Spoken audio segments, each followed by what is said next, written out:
All right. Welcome to Session 9 of Exalted 2nd Edition, the first game in our mini-arc series and potentially the finale. It's been a couple weeks. What happened last time?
Yeah, go ahead and drop your token.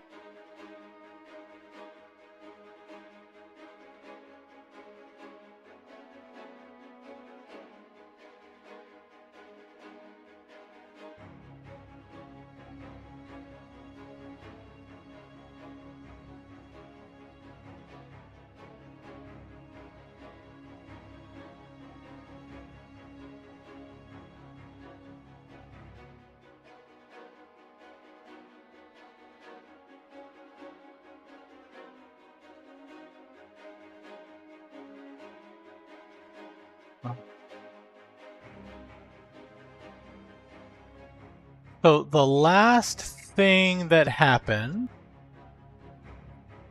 was, I believe,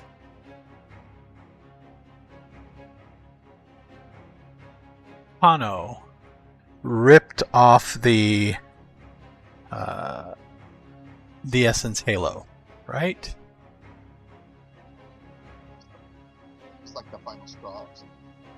Yes, because that destroyed its ability to actually regulate and basically channel essence through itself.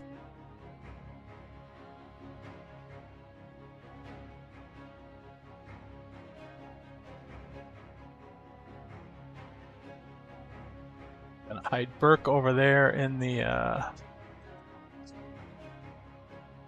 trees.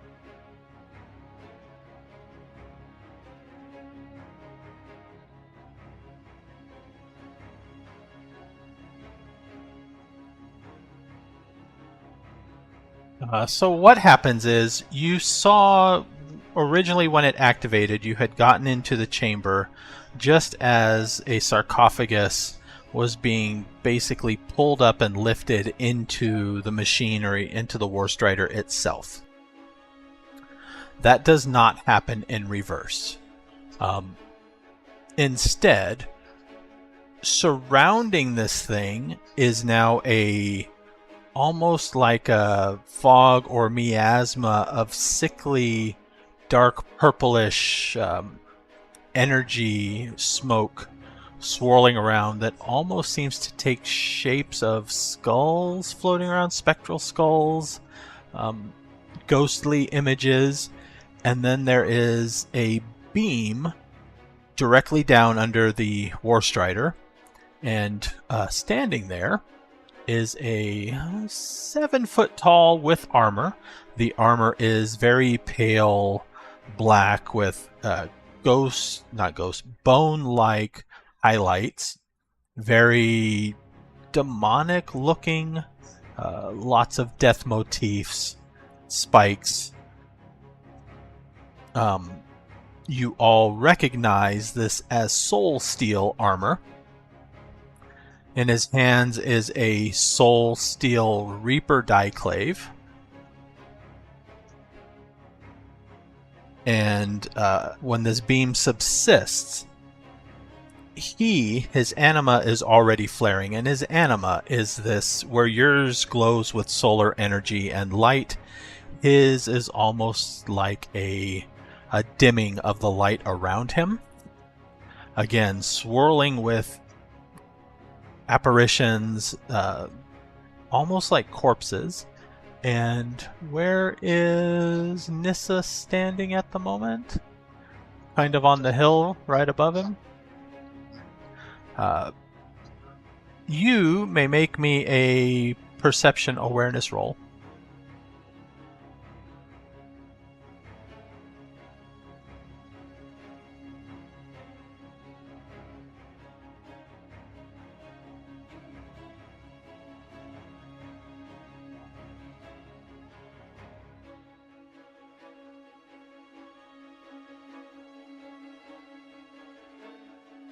Not your strong suit indeed.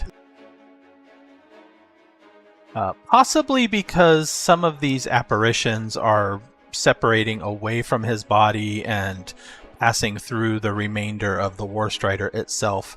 At one point, you see an apparition that looks like one of the travelers at the outpost that was at the top of the cliff.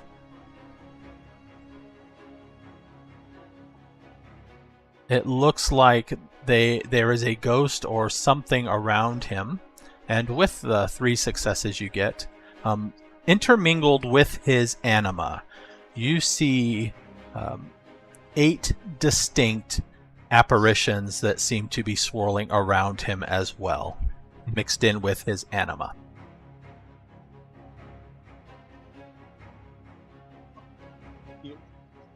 And he stands up and glances around, and his helmet is kind of skull motif, but his face is visible through it, kind of like an opening.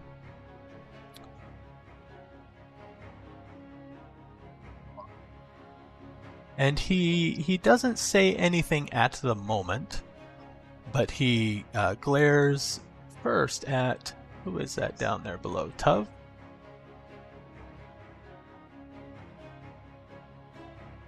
Yeah. I see.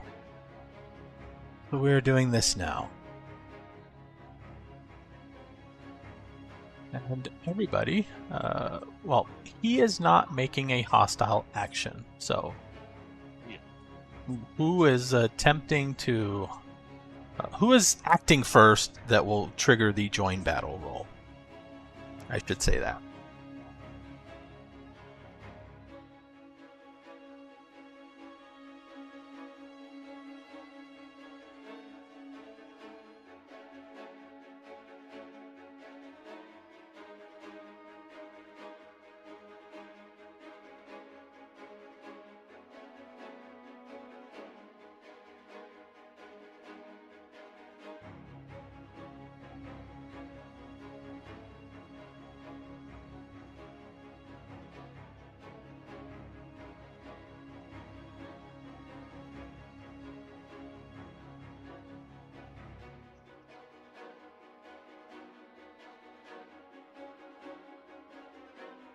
We rolled join battle now? Yeah, join battle now.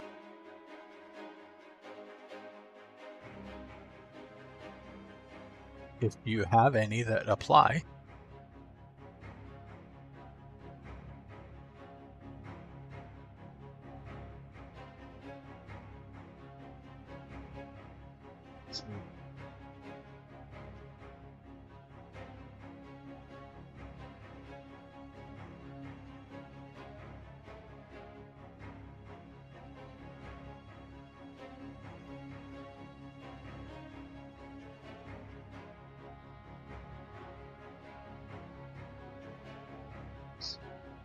Alright, so it looks like 5 is the highest.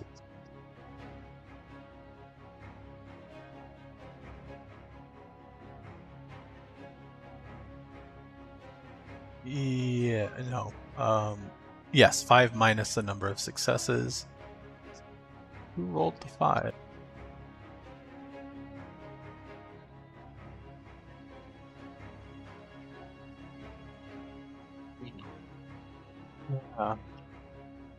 Hold on. Is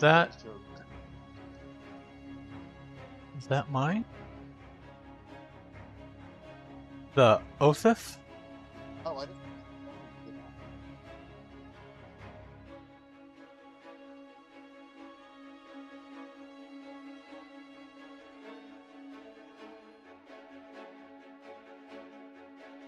Okay, so that's Nissa. Oh, it's... For whatever reason, the name set to your token was Othif. I don't either. Yeah, he rolled. Yeah, you don't have to select your token because I then have to delete them off of the turn tracker, so.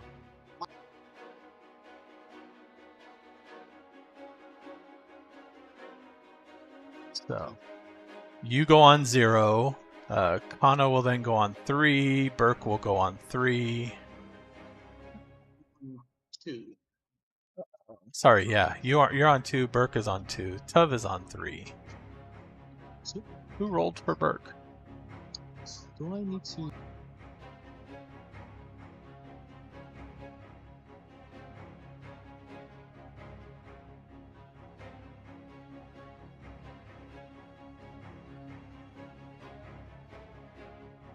Okay.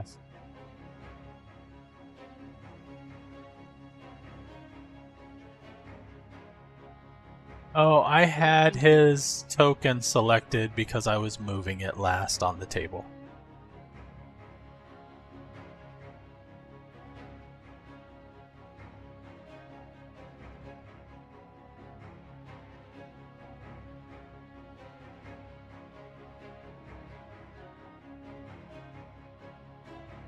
Welcome.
No, still, it's fine. Possibly.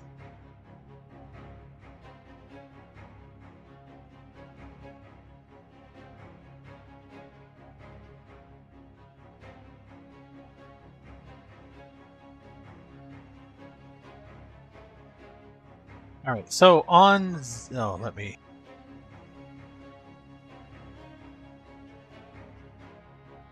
delete those. Okay. On 0. Nissa, you are up first. Now we can.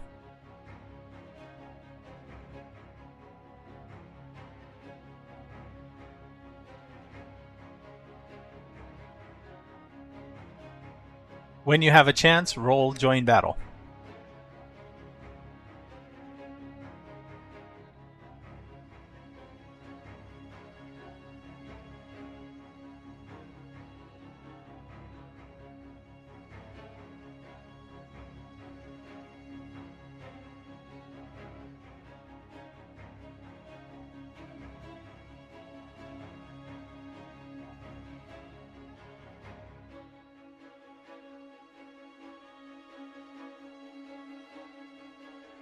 You were not glowing after the last battle?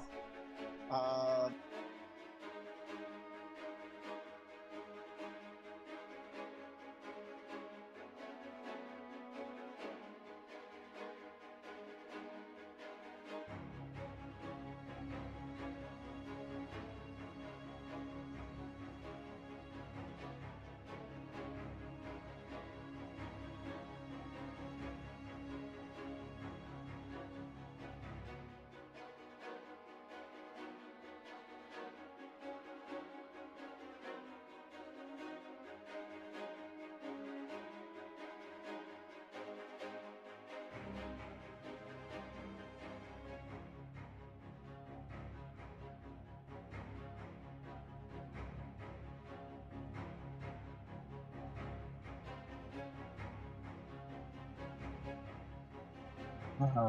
Yes.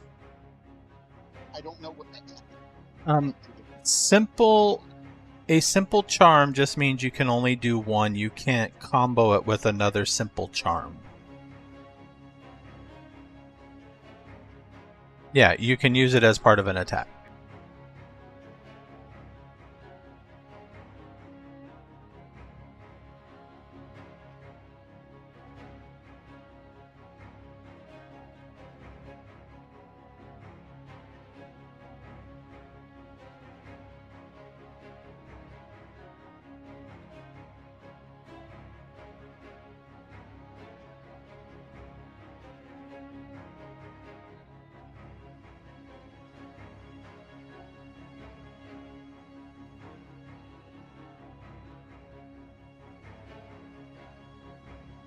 Okay.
Okay.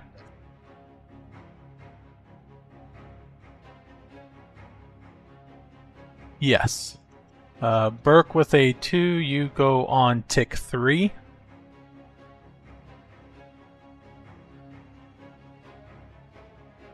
No, I'm telling him he goes on 3. We're not on 3 yet.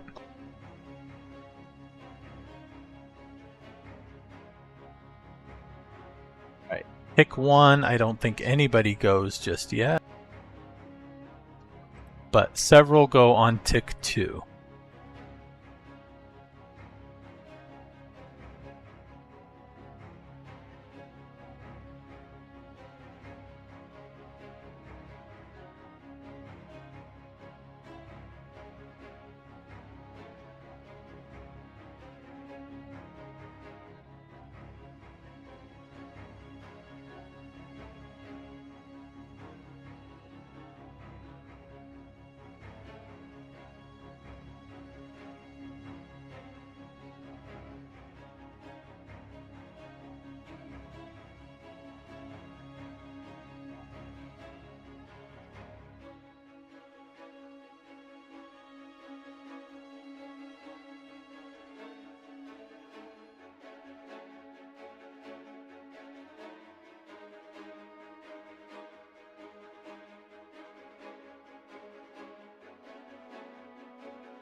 Who else goes on 2?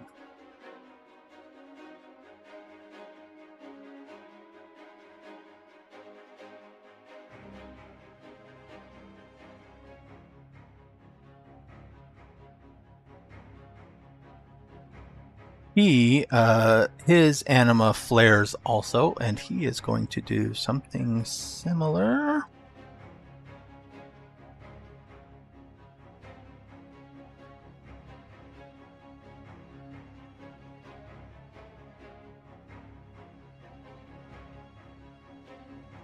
Is Kano's essence 4 or higher, I should say first?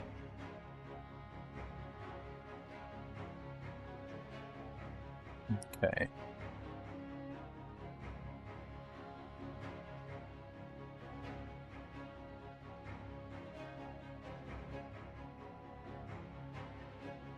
He also has melee mastery.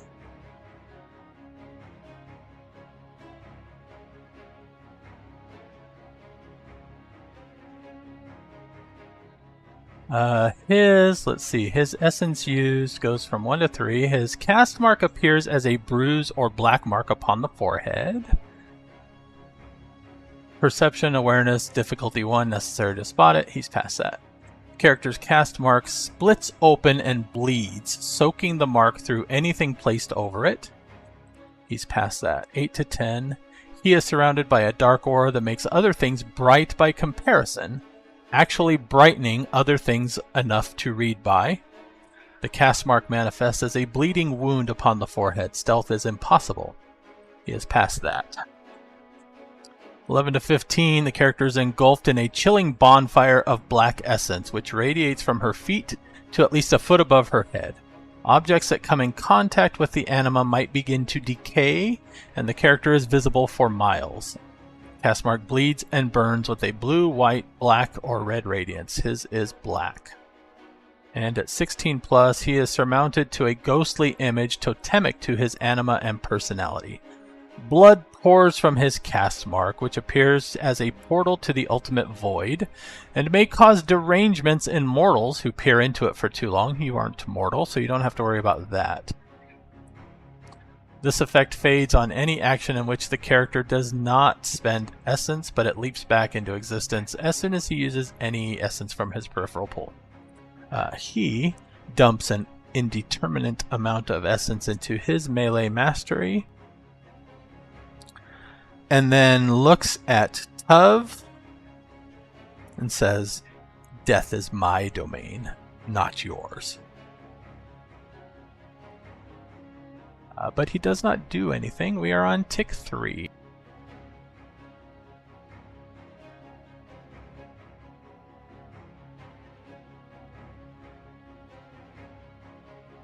You may go now.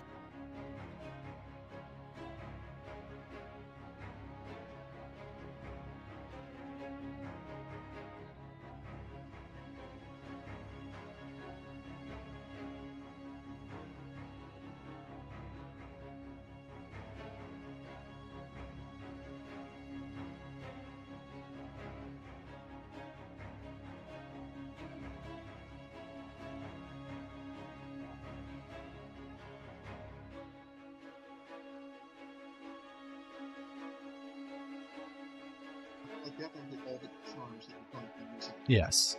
You. Yeah.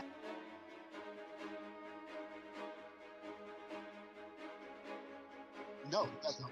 No, we talked about that. That you don't pay for them until you use them. Yes.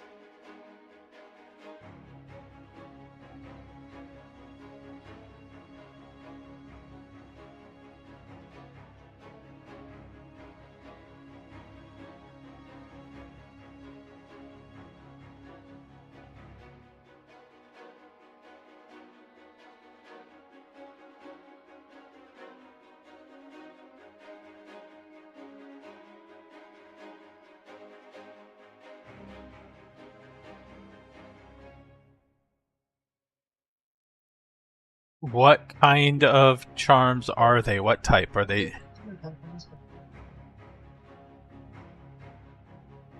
Simple, reflexive.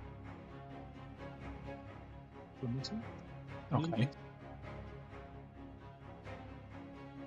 Reflexive. Step 1. So yes. Reflexive you can do at any time. Supplemental is supplementing your attack, and simple you can do one combo with a simple as well.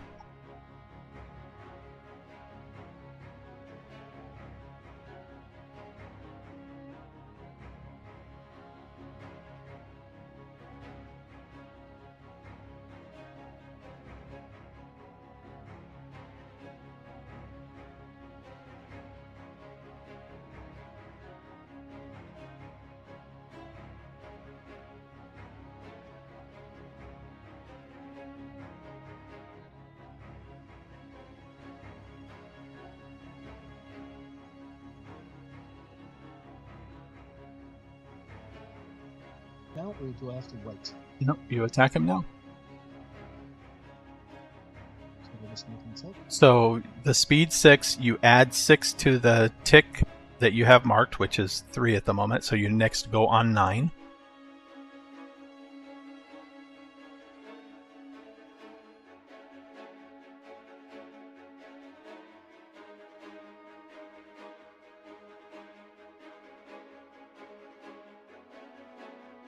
Two steps, is that correct? Yes.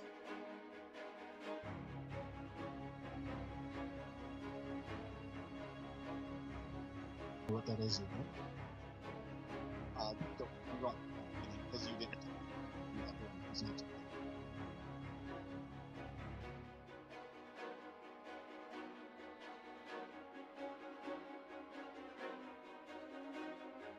Right. His parry DV is 1. However, he is not parrying. He is not dodging.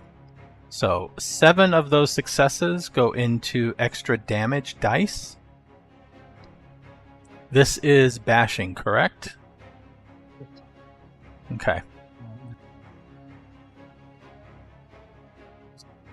So go ahead and roll your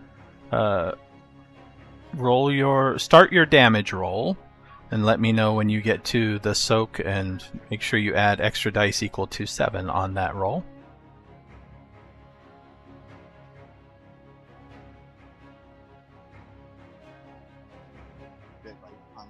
Oh, so 14 extras? Yes, 14. Mm-hmm. Nope, you don't have any. You didn't pay for any extra successes. Target soak is 1. Nope, it's 34.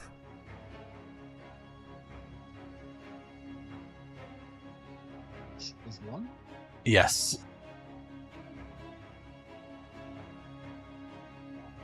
1 success. All right, so you deal 1 box of damage. He glances at you, and just before your hammer is about to hit him for the first time, because you get to roll that damage again, one of the interposing apparitions flares and intercepts your hammer and fades from existence. After that, 1 down. Yep. Okay. And Don't do anything else. basically roll the same damage again for the second time.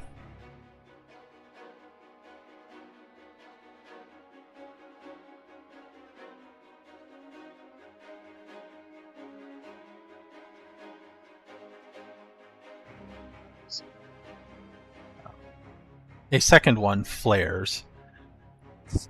Now these have been going around him.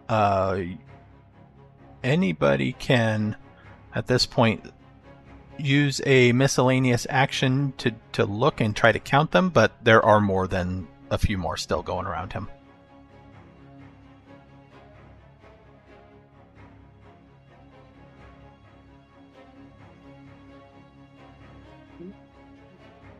Suppose they will welcome the freedom or the peace.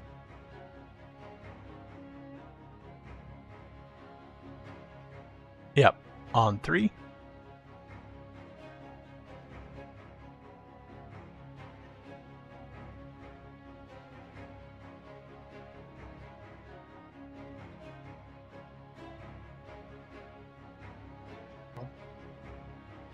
If you get up there, you participate in gang up bonuses, onslaught bonuses, which change their DVs. Standing back, you are basically contributing nothing. At least being up there, you are another target and or another source of penalties, or making it easier for him to be hit.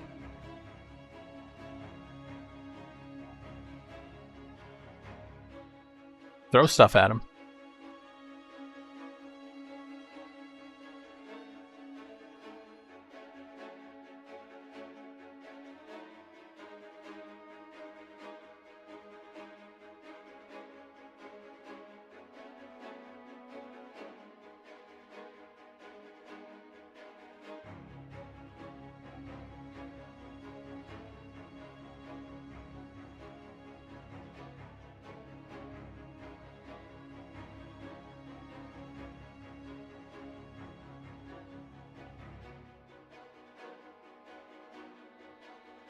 You can be assumed to have. Let's see here.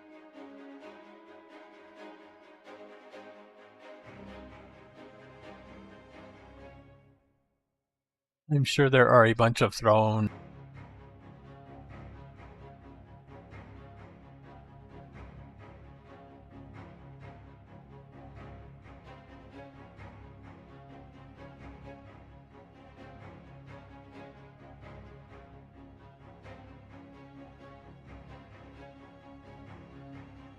Yeah, shuriken.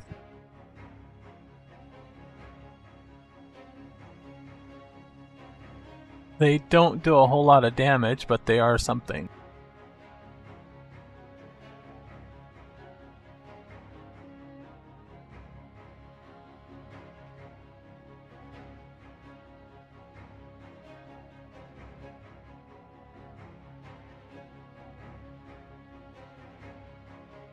Multiples? Yes, so first, the shuriken, okay, they have no accuracy, so it's 10 dice. You're throwing 3 of them.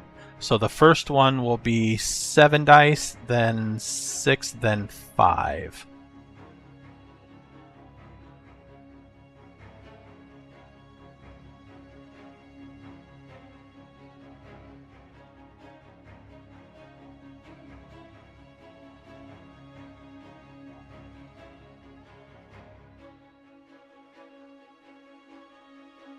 They are some terrible rolls.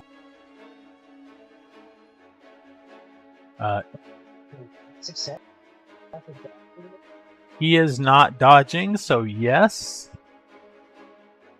The damage, you probably have to add a category for the weapon for this, is strength plus 1 lethal.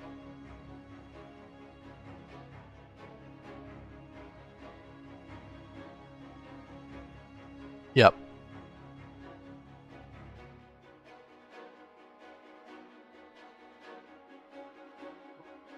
Yeah, you gotta roll the damage.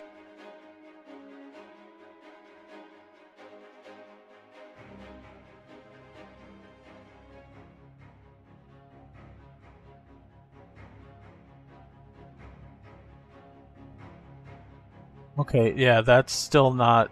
You have to add the category for weapon because there's more modifiers than just rolling that.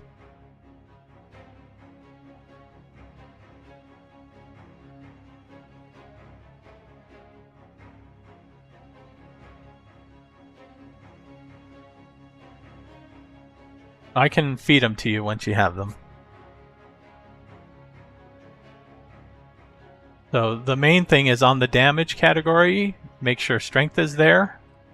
Leave the second line empty, and then on the arrow tick, do +1. And then this is lethal damage, so that's a drop down on the top range. And that's the only thing important at the moment, so roll the damage, and then it'll walk through with the other stuff.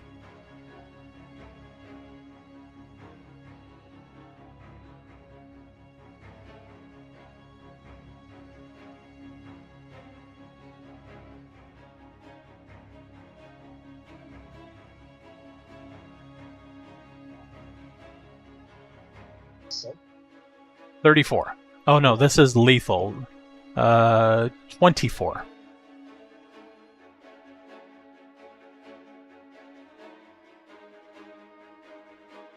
You got 1 success.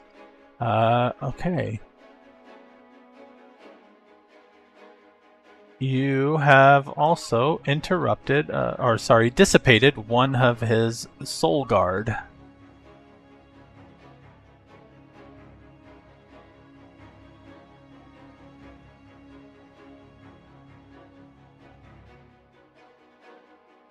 And then thrown, that was a speed of 4, so you next go on 7.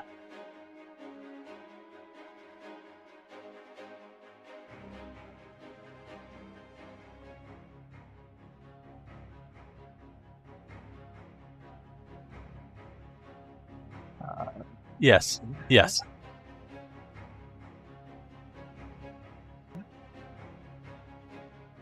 If it's peripheral, yes.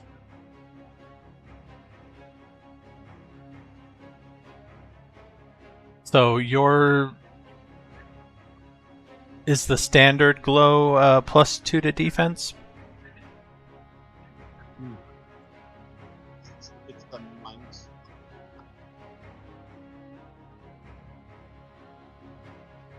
Okay.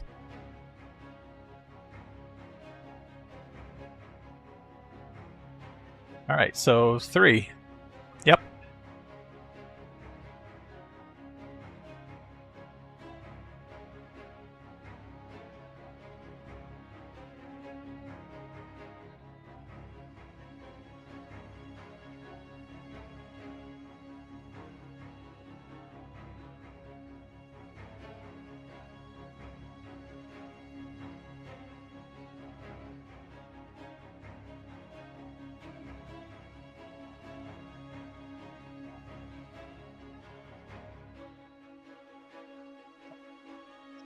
Is starting minus equal to the number of actions you are taking? And then each progressive one goes down 1 more.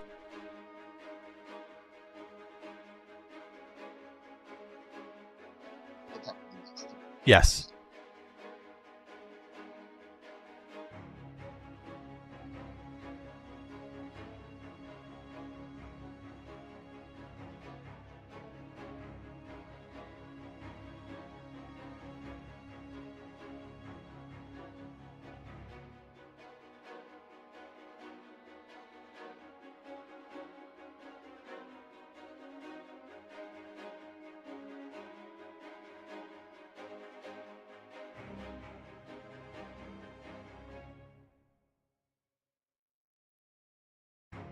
Lethal damage.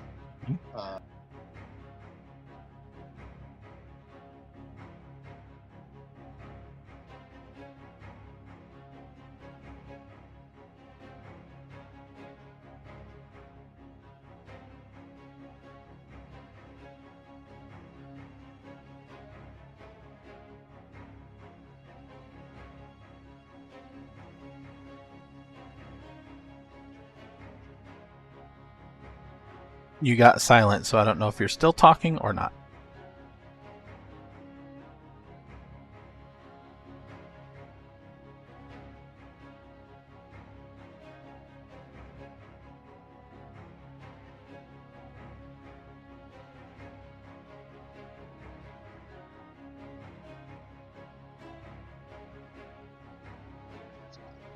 Okay. So he's not dodging still, so no extra damage dice.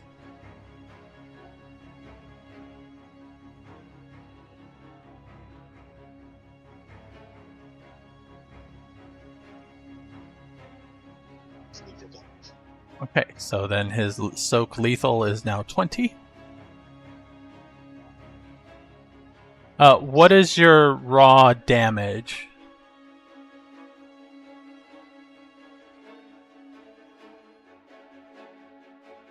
What's the total? Okay. I was forgetting the hardness, which shouldn't have let the shuriken through, but Oh, he took darkness. yep. It's not very high, but... no, because the first one goes into hitting, so there's none extra after that.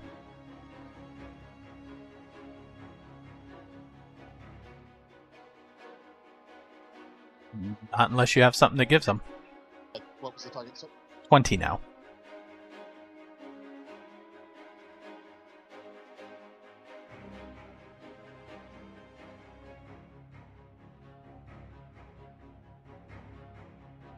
Oh.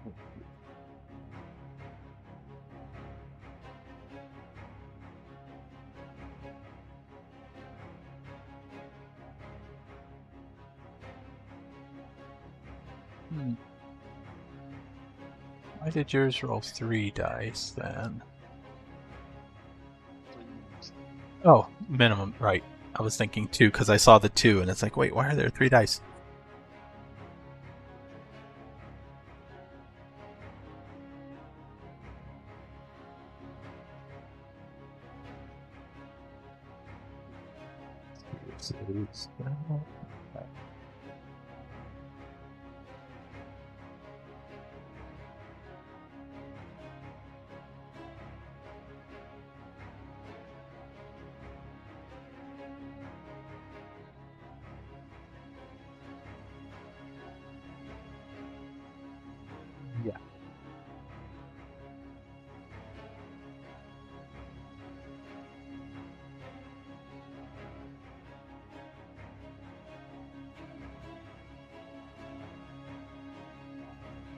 That is very high. Okay.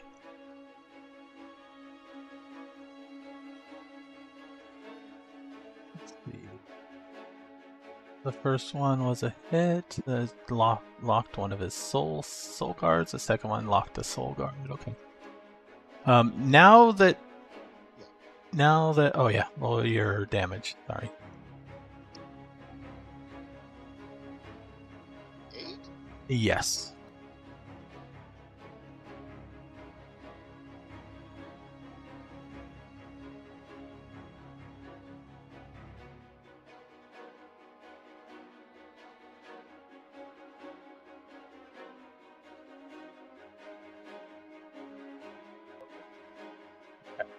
But now that some have been taken out, there is a difference between the Soul Guard and his anima, even though they do blend in. He has 4 more apparitions floating around him. No, they were there before. He's now down to 4. Come down. Yes. And he is starting to look annoyed.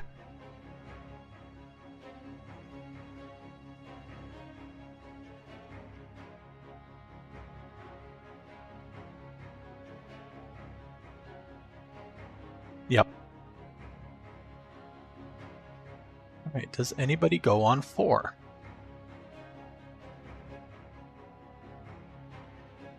Does anybody go on 5?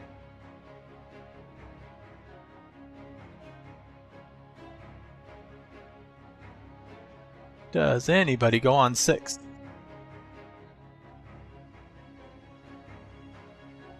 Alright, we are on to 7.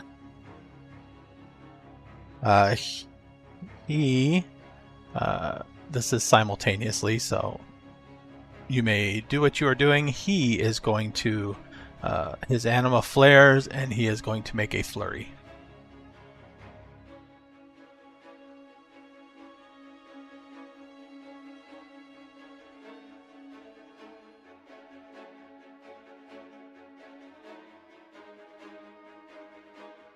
So what is Burke doing?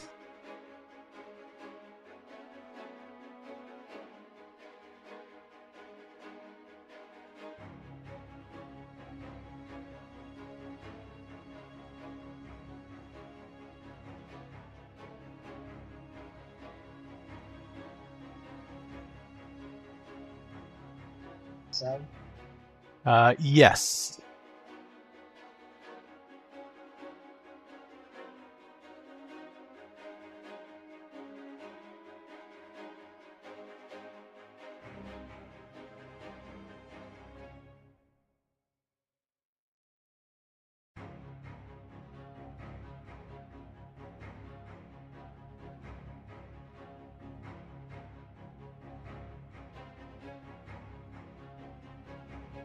So you get 4 extra dice.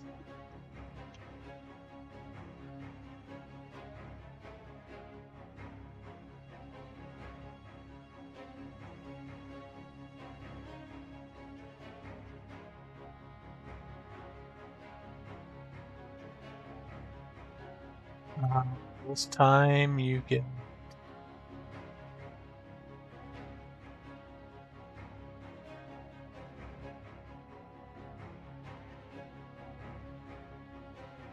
right.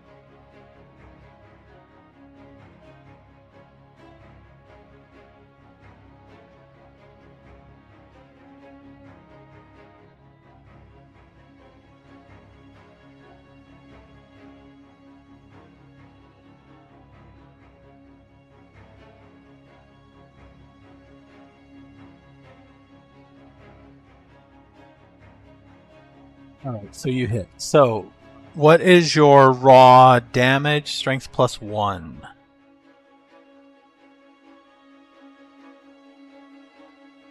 Okay, you may roll your damage. Not for the hit, no. Or is that the damage? One thing.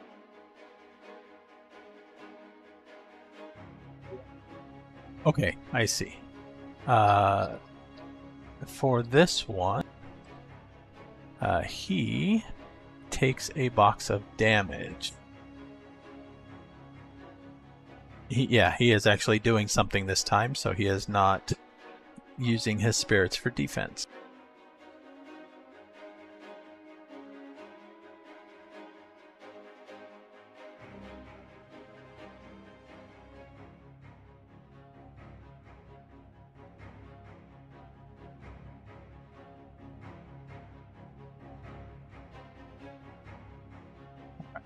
It's a lethal box of damage.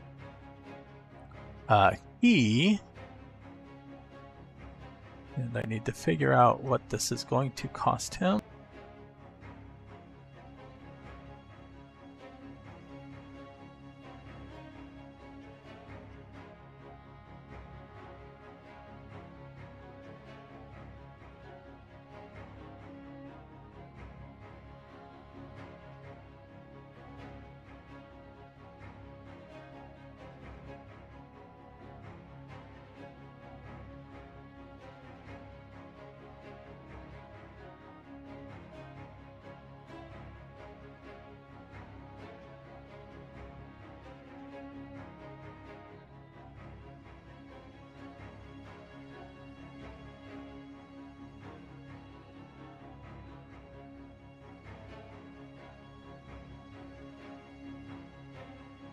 He is spending some essence.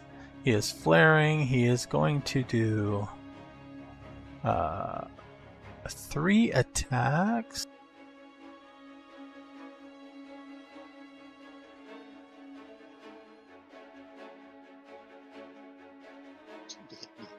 Yes.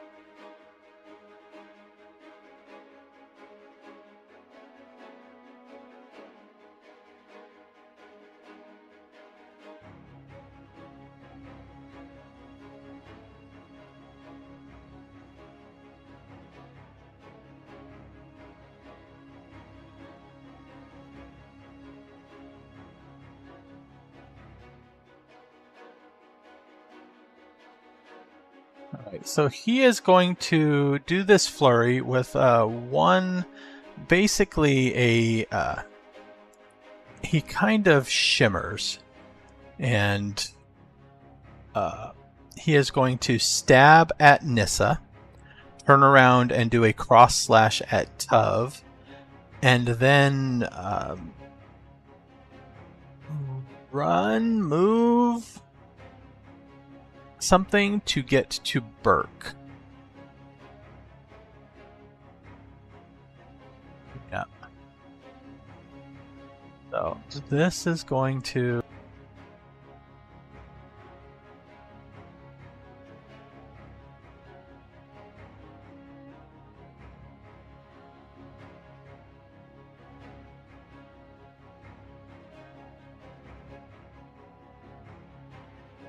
Let's see, his melee mastery reduces penalties, reduces essence cost of those. However, he does have to pay per attack, +3 for that, and a willpower.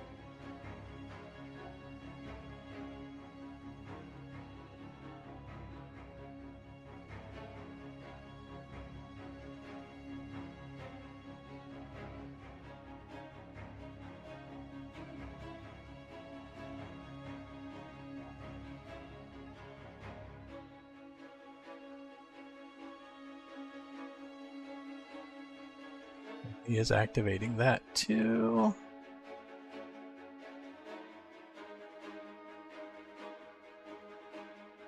Okay. He is spending... Well, that one he doesn't have to spend just yet, so... 3, 6, 11...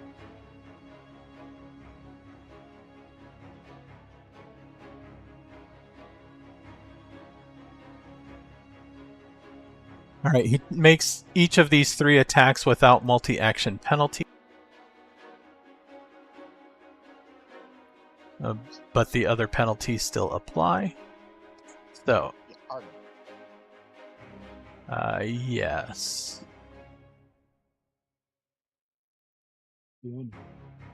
Yep. He is glowing too.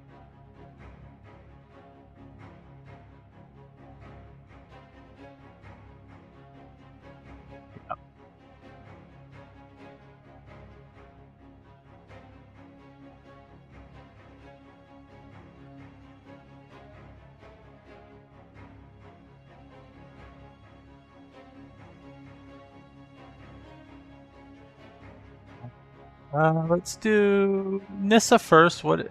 Let's see.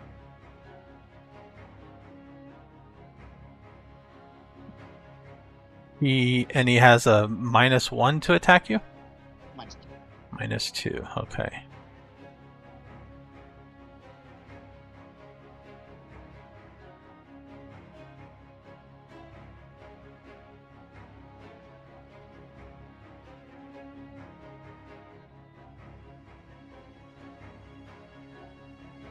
I think I'm doing this right.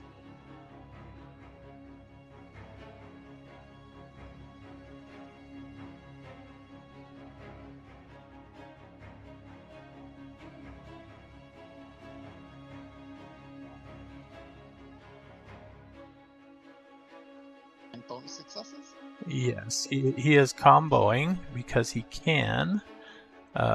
First and second melee excellency.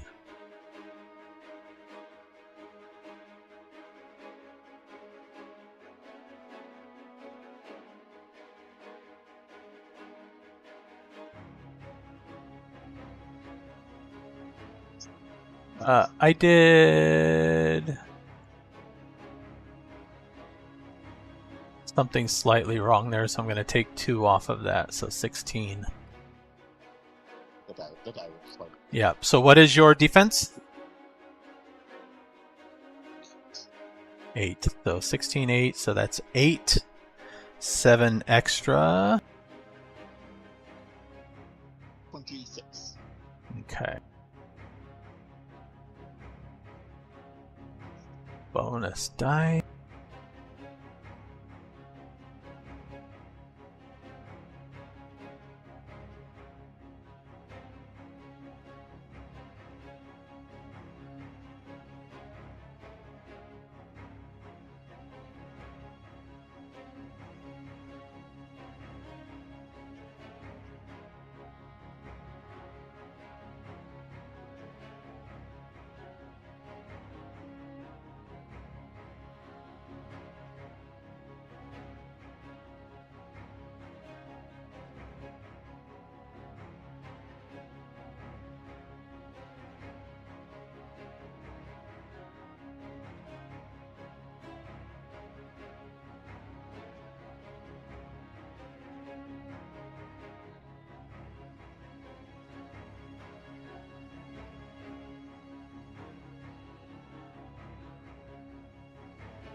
Did not activate that. Okay.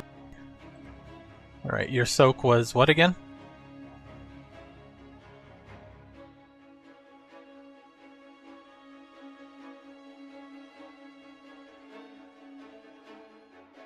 Right, he does 1 lethal damage to you. As his soul diclave slashes into you, you can your anima flares and just a little bit of it bleeds off and is absorbed by his sword. Lose 1 mote of essence. But mine too. Yes. And just slightly perceptibly his anima flares just a tad.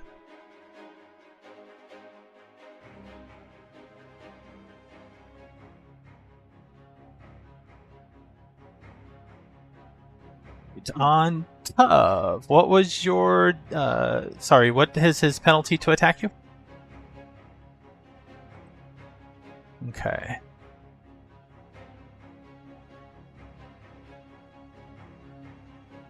Let's see how much. Yeah.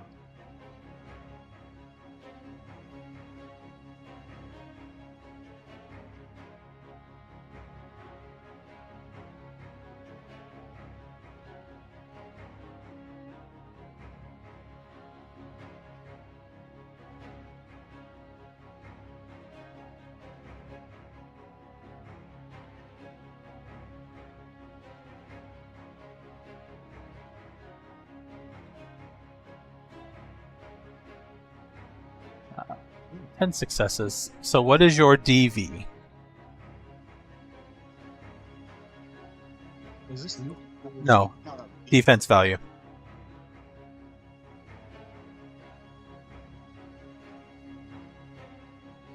Or you can dodge if it's higher.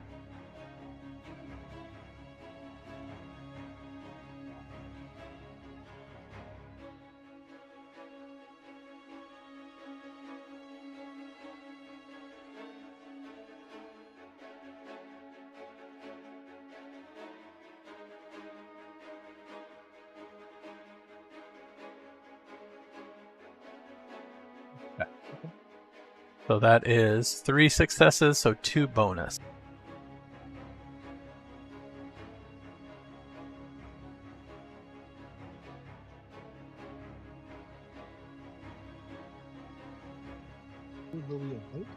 What is the effect?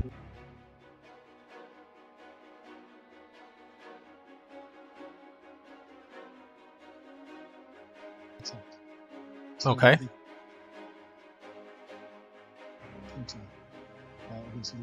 Okay. This is lethal, yes.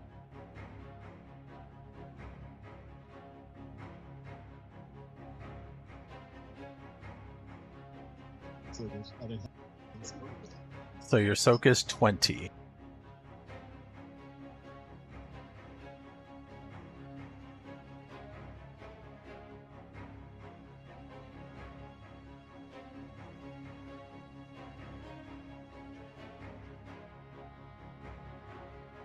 Alright, 1 lethal box to you. Your essence, you also lose 1 mote.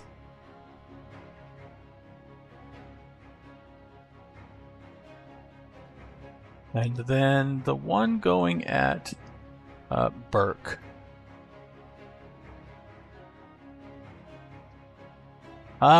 It looks as though he teleports to Burke and attacks and then teleports back, but that is just the flavoring of this particular charm that lets him attack at a range.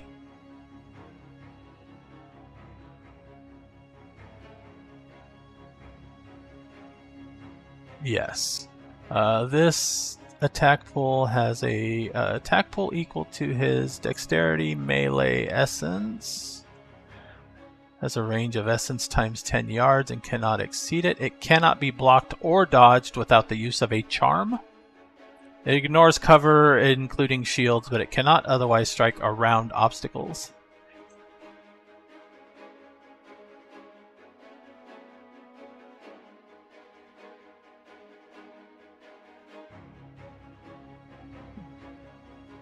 So.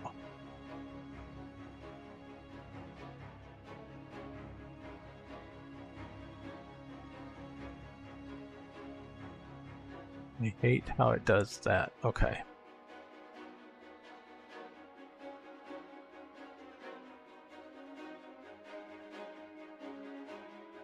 I'm just going to roll the dice for this.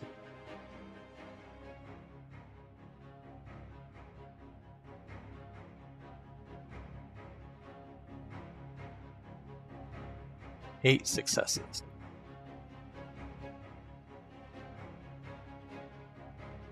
So 7 to hit. Unfortunately, this does not benefit from the stuff that modifies extra successes. So there's that. What is... you cannot dodge this unless you have a charm. Do you have a charm or a perfect defense?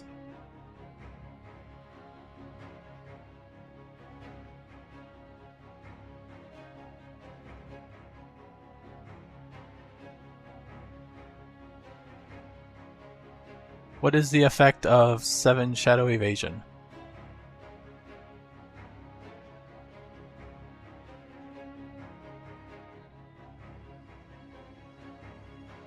Alright, so what is your dodge DV then? 7, so he gets 1 success.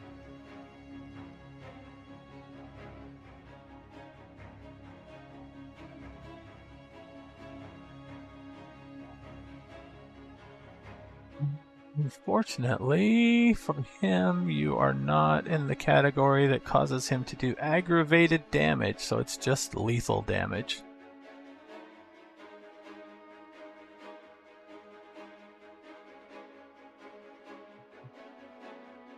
Yes.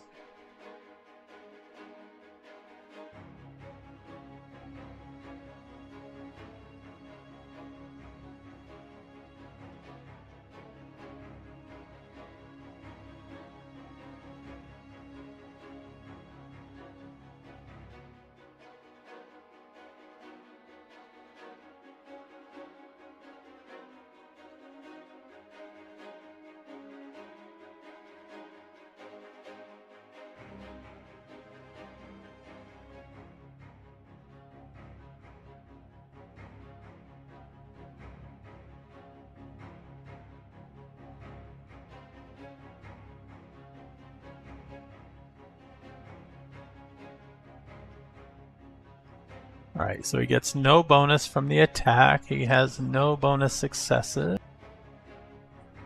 And your bashing soak is what now? It was muffled 4? Yeah, 4. Okay.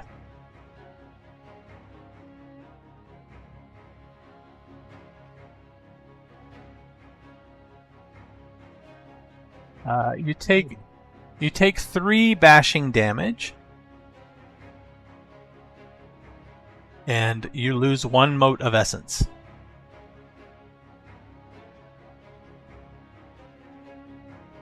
And he then goes again on 11.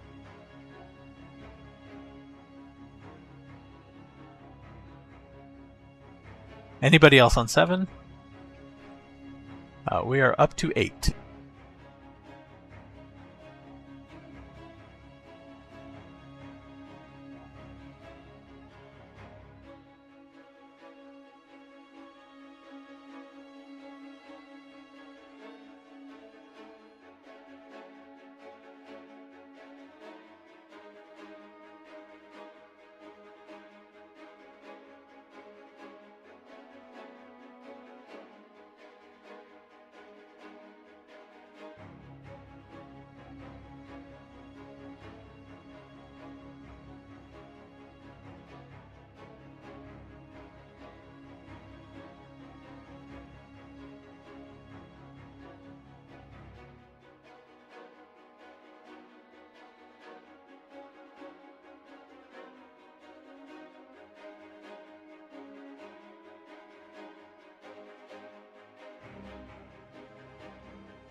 Look up Onslaught.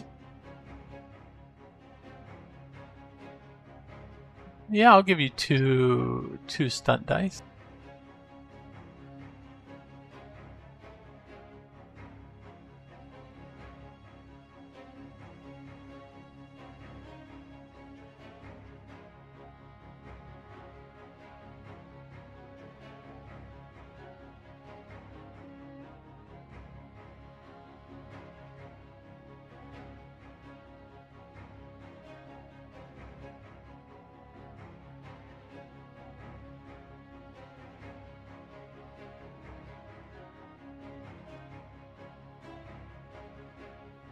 That is one of them. Oh,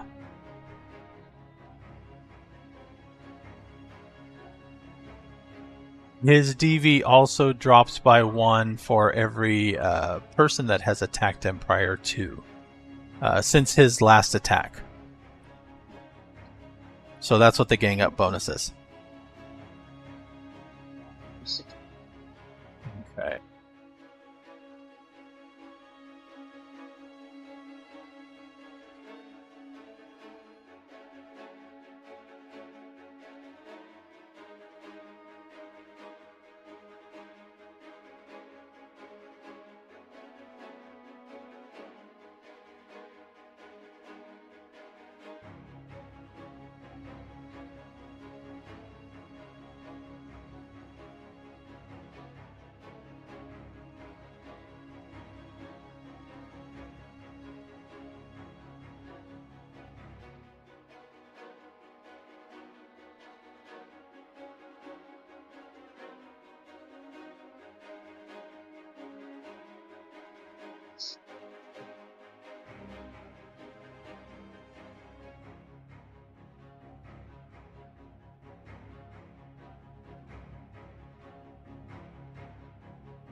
He does have something that helps him reduce that.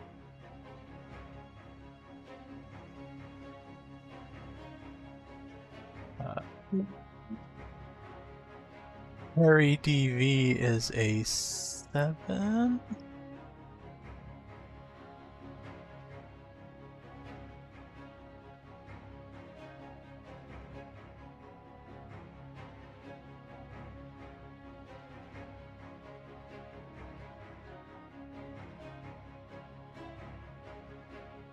Against all of them? Yes, that is against all of them.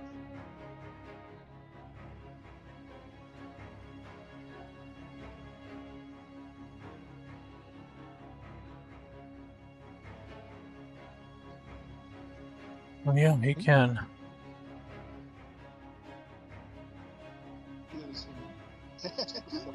That's right.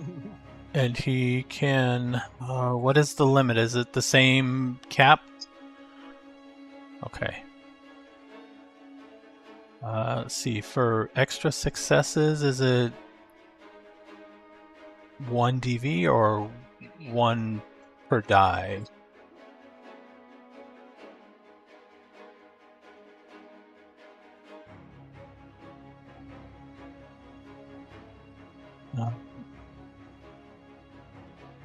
You can buy up to 10 dice or 5 successes. So is that 2 dice for 1 DV? So the net result is 5 either way? Yeah. Okay, so it'll go up to 12.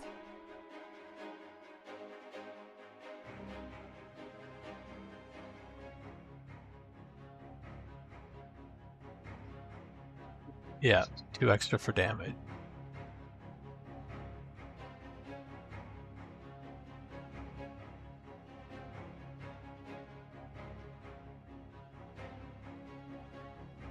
Right. Yeah.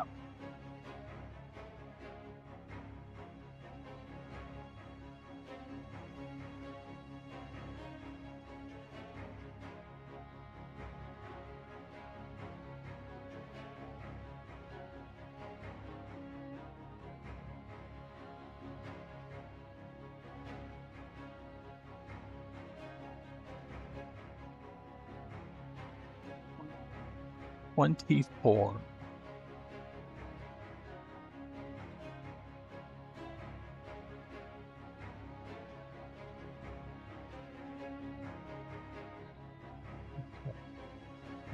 He is going to counterattack on 4 of these.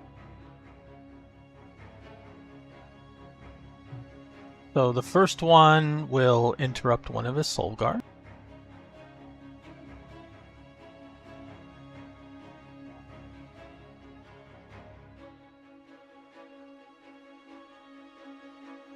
Actually, I should wait until the damage is rolled, because if they do no damage, they do not.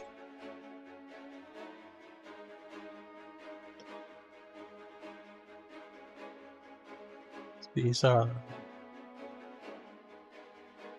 Oh yeah, these are the damage rolls, okay.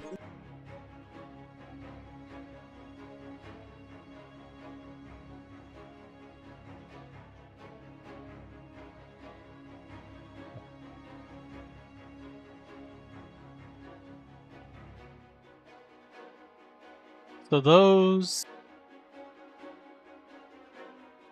And you had... okay, 2 missed, so yeah, 4 of them get counterattacks. That does burn all of his souls.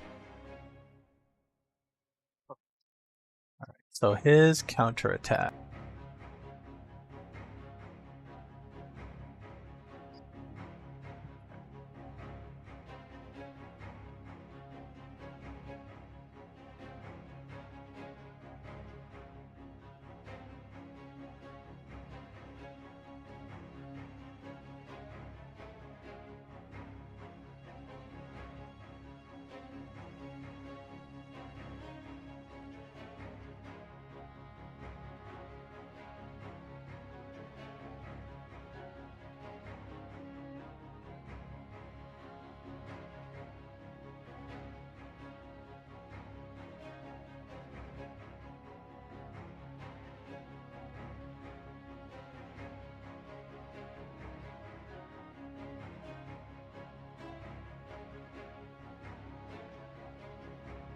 For this, since it's multiples, we'll do 10.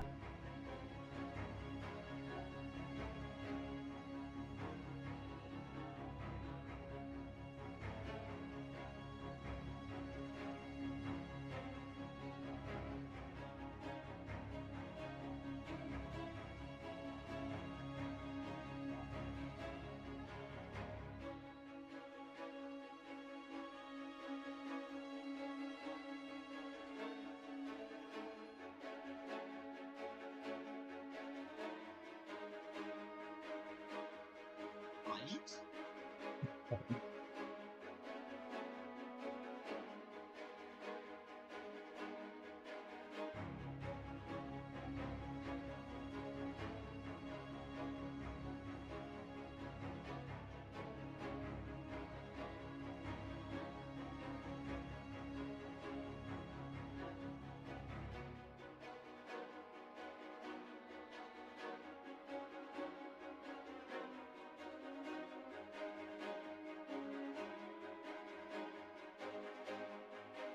Right. So your DV is 10. You said. Okay.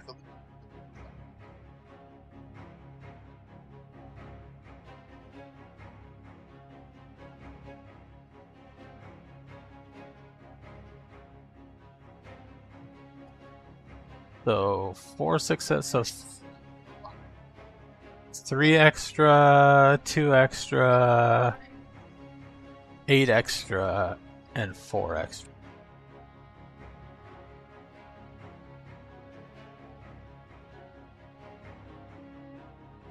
And sorry, what was your soak again?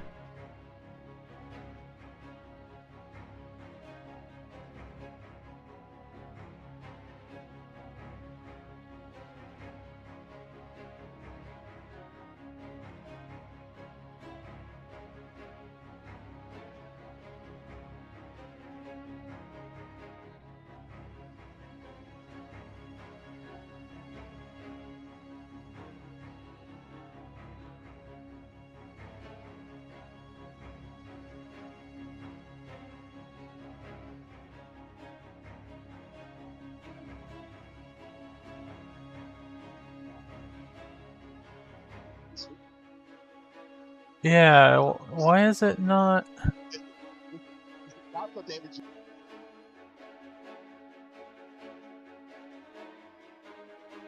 Oh, part of that is he did not on the counterattacks use the Hungry Tiger that doubles his extra successes. He's got different charm combos for different situations here.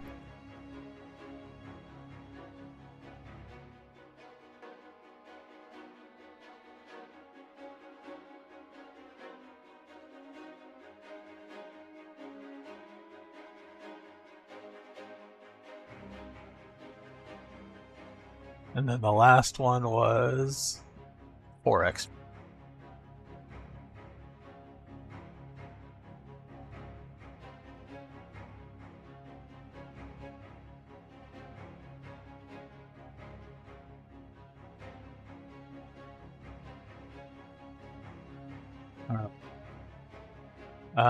You lose 3 motes of essence.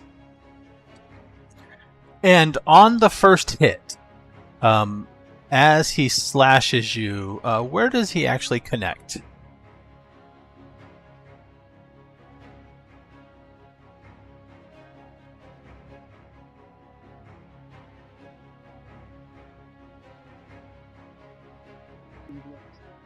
So there's this flurry back and forth, almost like you see 7 or 8 thrusts and slashes at a time from either of you going back and forth. But on this connection, everything slows into slow motion, and as the blade connects with the arm and scores a hit, the blood from the wound splatters out and then seems to absorb into the sword and travel up into him, and he heals 1 box of damage.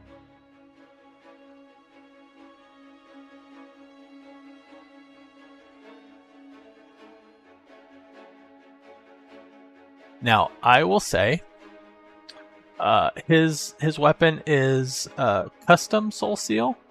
Normal soul steel weapons, if I went by the book, I looked at this after I made his custom. The normal one is if he hits and does at least 1 point of lethal damage, you lose an amount of essence equal to his essence. In my case, if he hits you, you lose a point of essence. If he hits you and does damage, it's 2, and if he hits you and does 2 damage or more... Sorry, no. 3 damage in a turn on a tick, whether it's to one person or multiples, he heals 1 box of damage. So he can only ever heal 1 per round of his actions, but...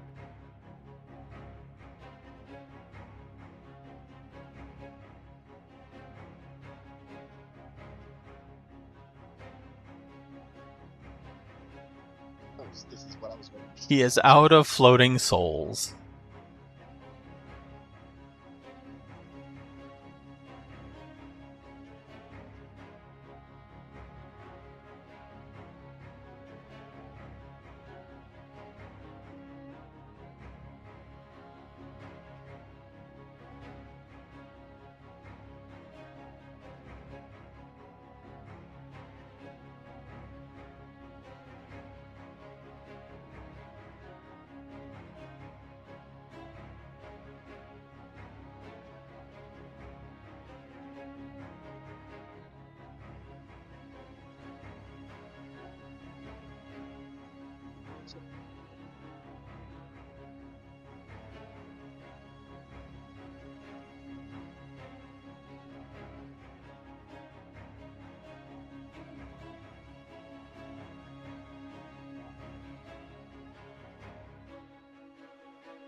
He is... Is this an undodgeable? No. He dodges it.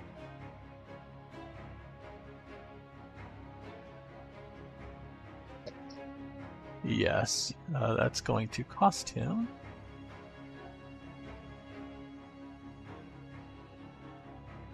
Okay.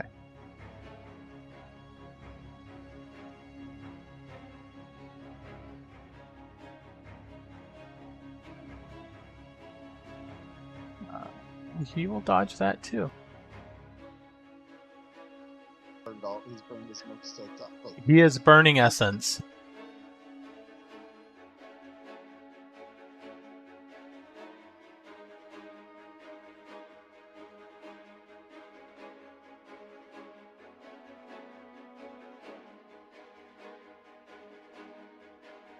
Yeah, he has charms that negate the onslaught penalty and the reduction for his actions, but Right. they are expensive. Perfect. Yep. He's 1,000 years old.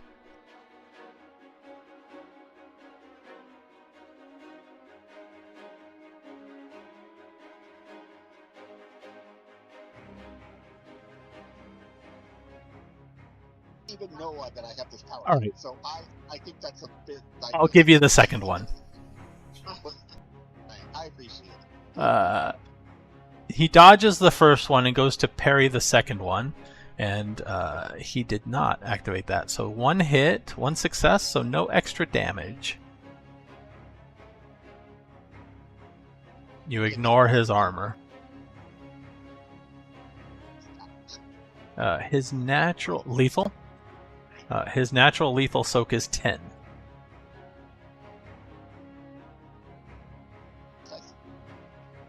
Correct.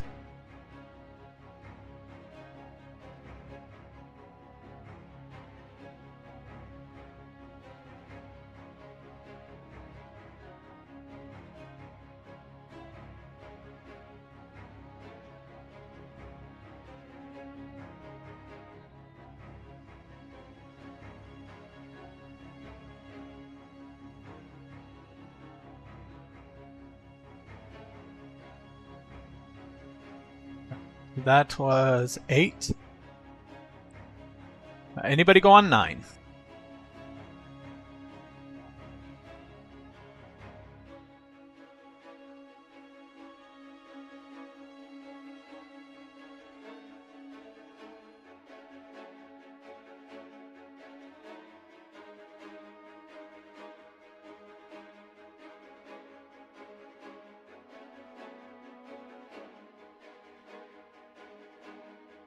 What is the action? What is the time on the charms?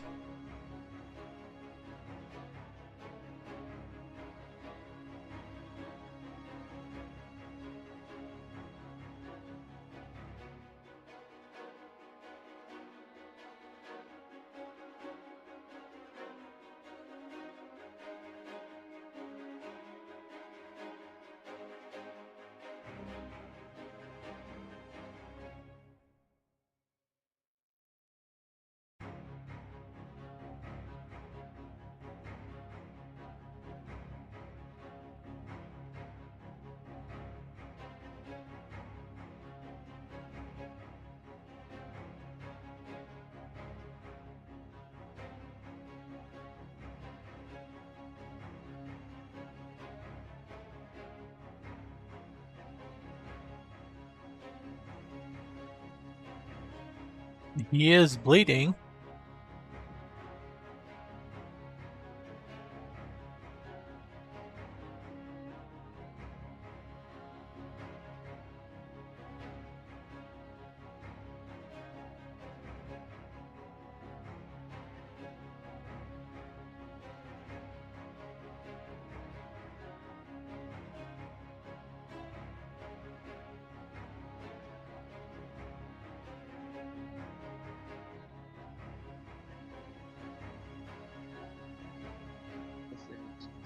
Yeah.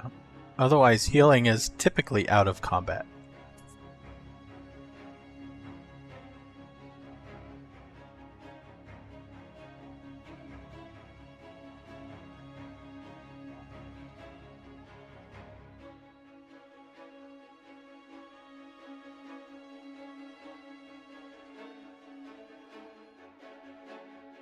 Still attacks. Okay.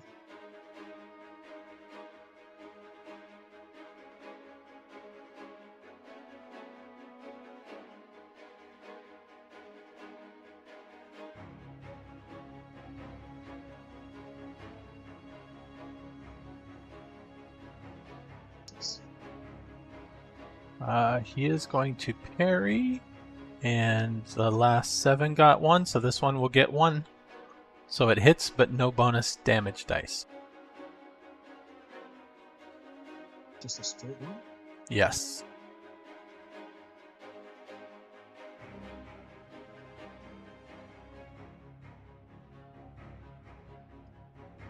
Zero. Target soak, 34. 34.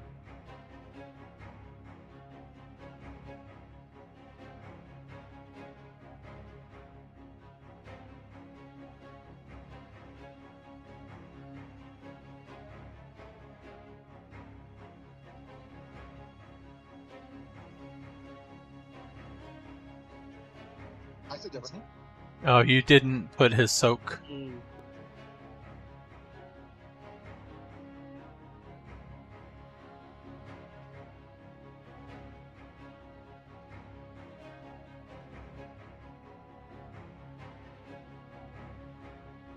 I see.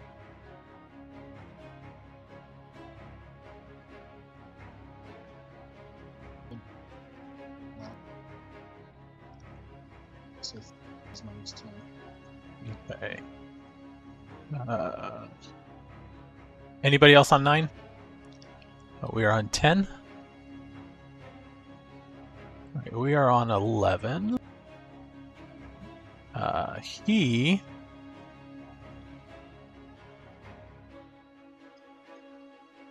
Yeah, he's got 3 ganging up on him now.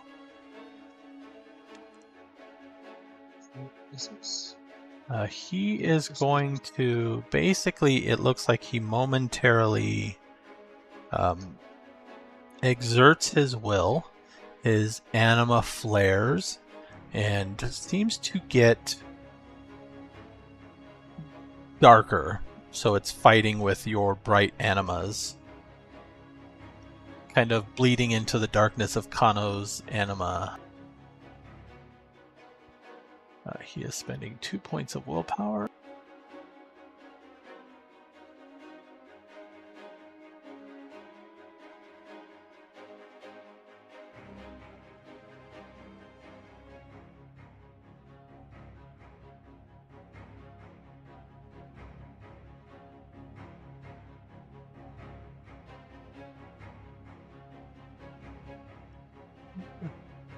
He next goes...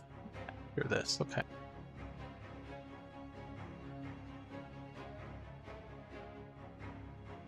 Who goes on 12? 13.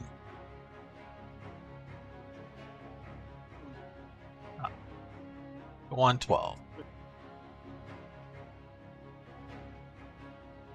He activated something, and it flared his anima. His anima darkens everything as yours darkens everything, so they kind of, intermingle. And they are fighting the brightening effect of Tuv. And I don't know what Nissa's anima does.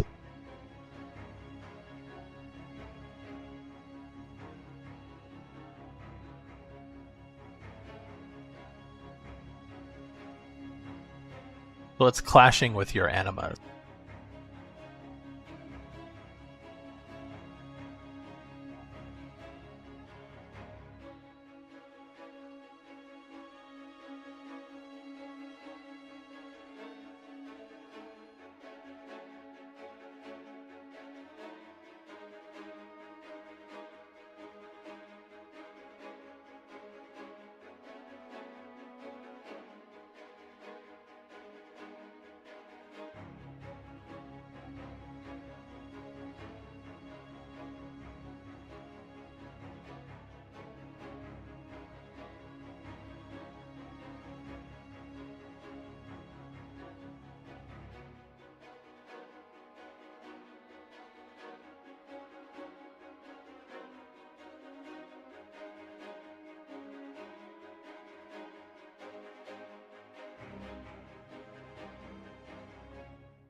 Got it. What's that? Reroll your damage.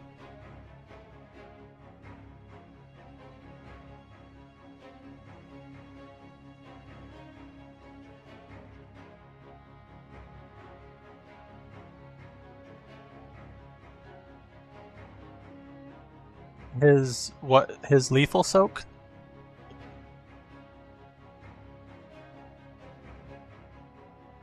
Let's see. His lethal soak is 24. His armor gives him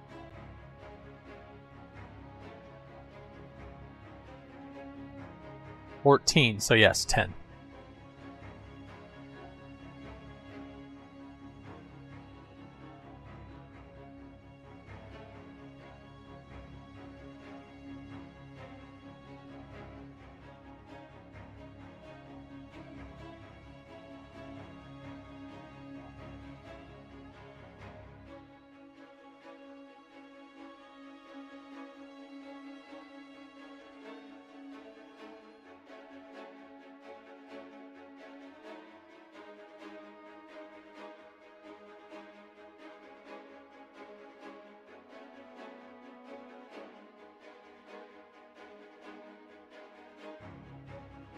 Yeah, that easily killed it. Yeah, I'll give you 2 stunt dice.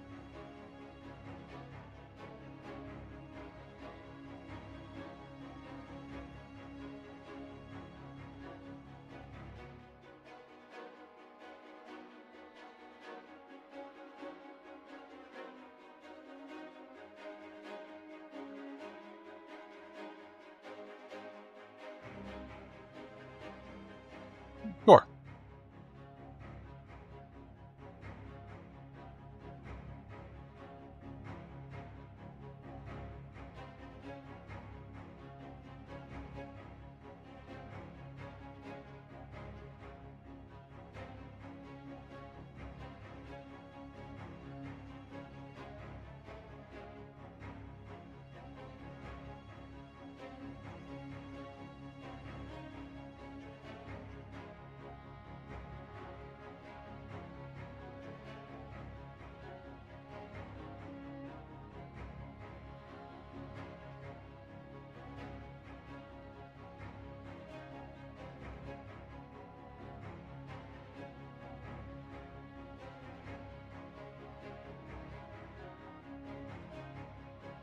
Yeah.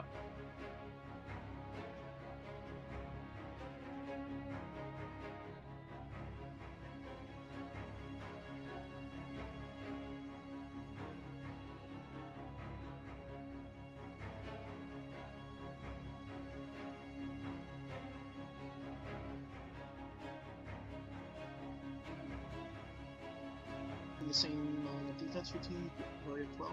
He is. His parry is 14, though, because I believe your Valor is lower than his permanent essence.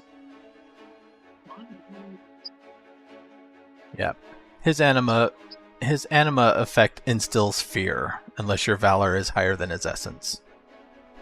And that's +2 to his defenses that I've been forgetting.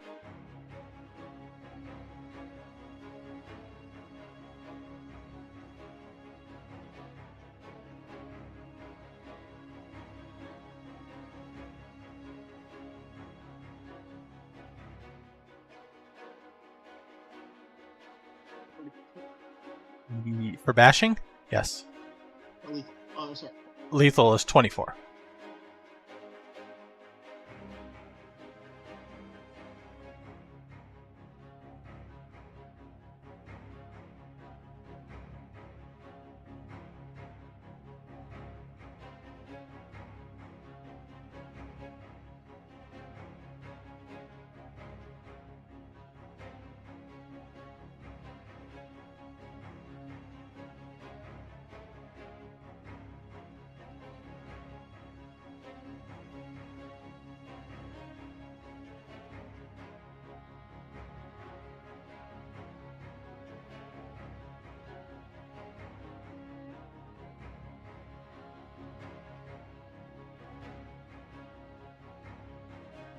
Would you have 4 hits?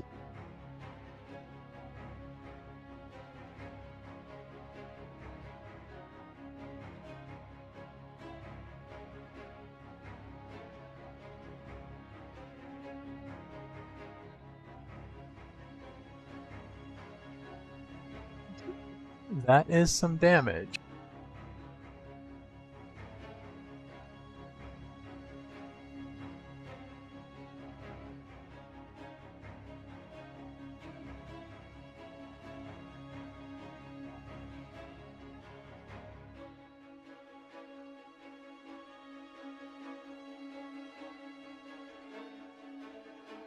Yeah.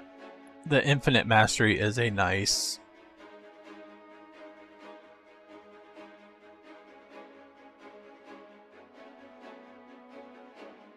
if dots could exceed 5 in attributes or skills, he would be having even more available.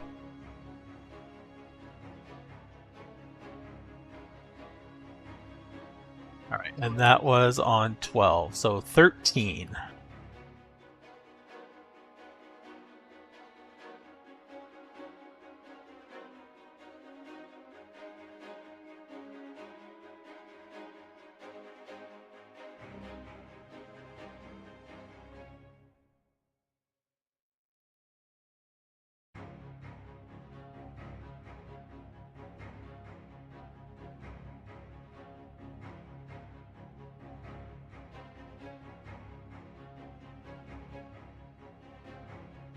For certain things, it can. His parries are expensive to do, so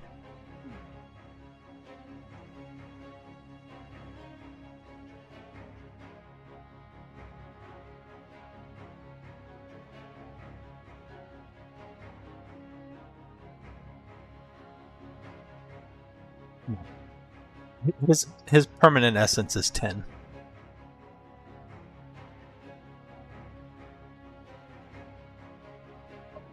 Oh, I was saying that your valor wasn't high enough.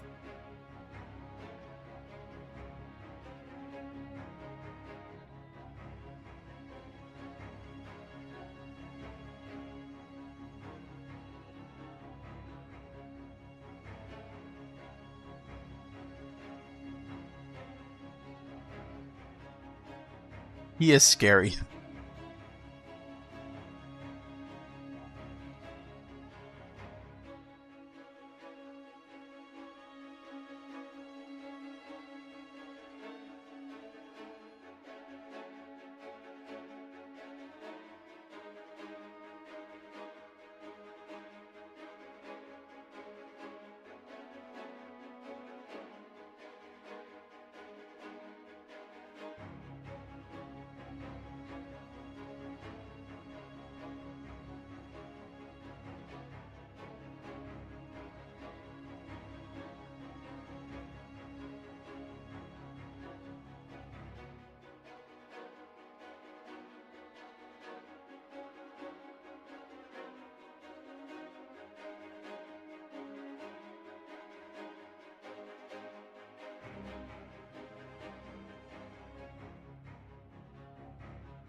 He does not dodge that. Yes, his lethal soak is still 24. Yeah, 0 defense, so 7 extra successes on damage.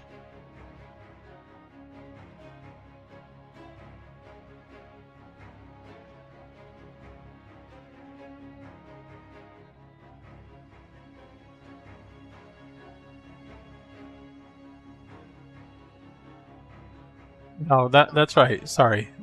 Bonus dice.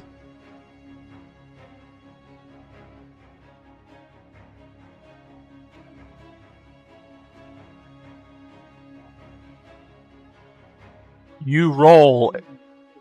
Yeah, you roll 1 damage. Yep.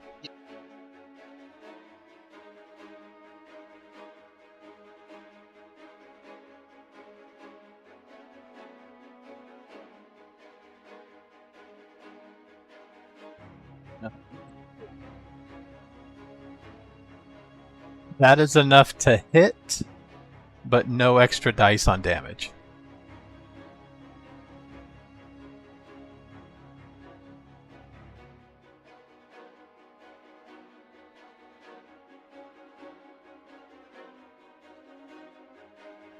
One more.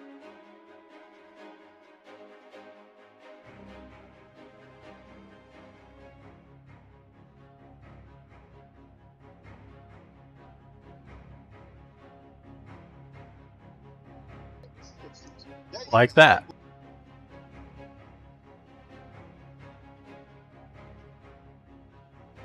All right. He is bleeding from a few superficial wounds.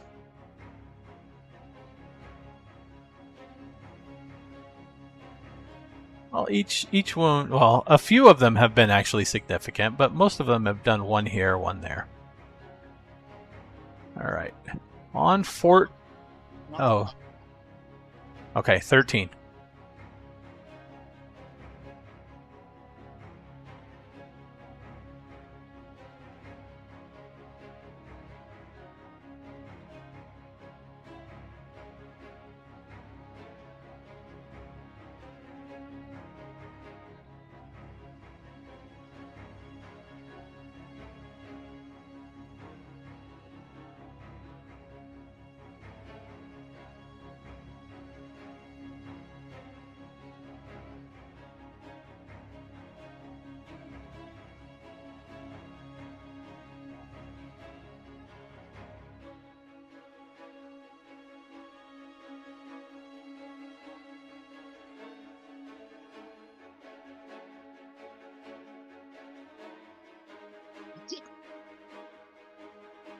Yep.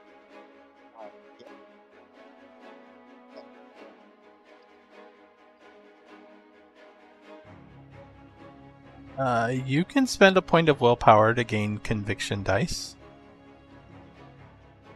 but you can also stunt. Monologuing at him is not a stunt. To gain more dice there too. So if you want to be flashy in your attack, how?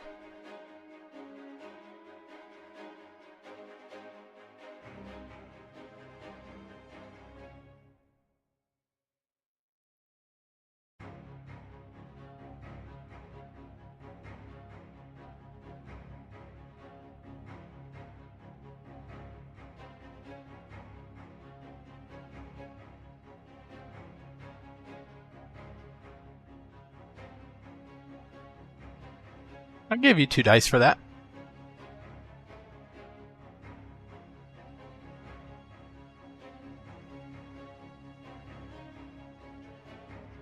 Yes.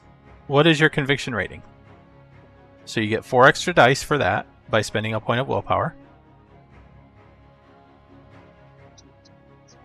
2 extra dice for the stunt, and if it succeeds, you can regain, what is it, 4 essence?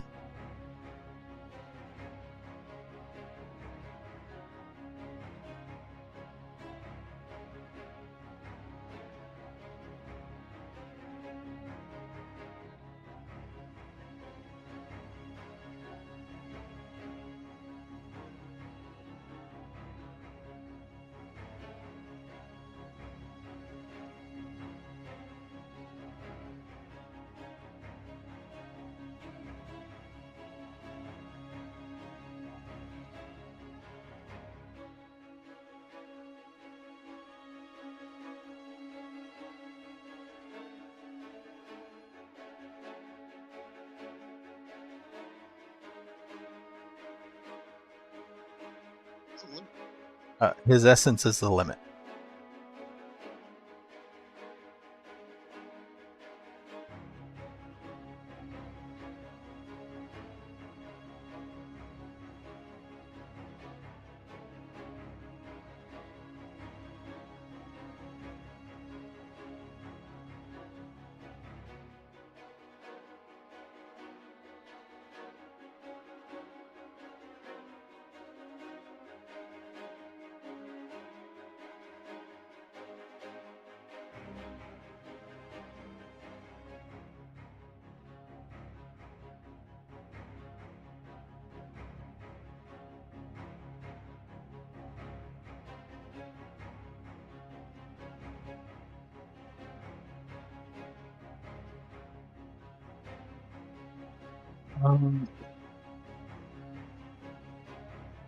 No, you are up in his face and have inflicted significant damage to him in the past, though. He is definitely parrying yours. Yep.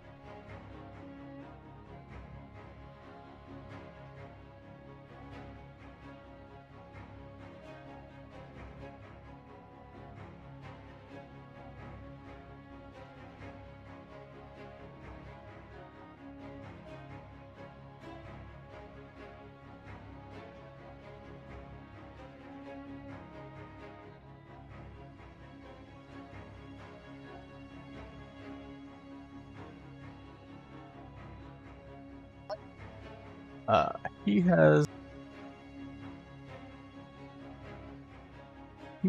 burned 70 essence so far.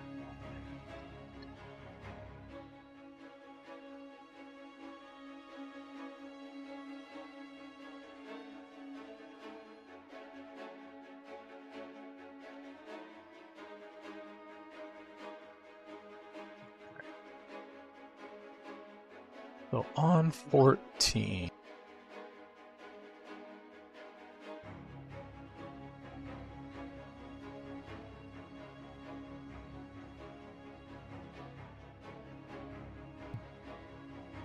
He is going to use, let's see.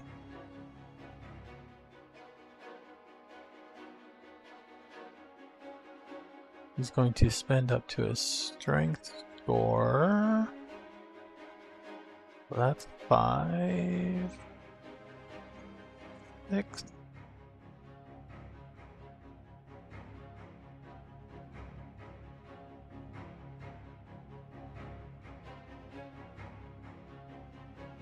He should really be using one weapon, 2 blows, but he is not.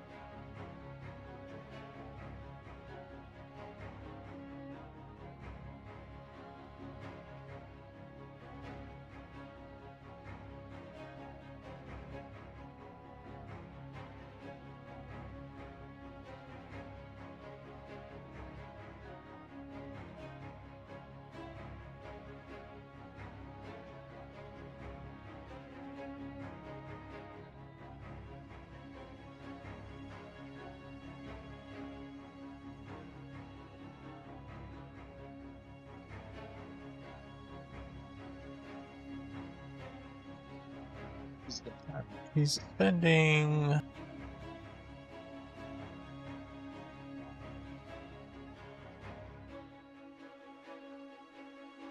11 and a willpower.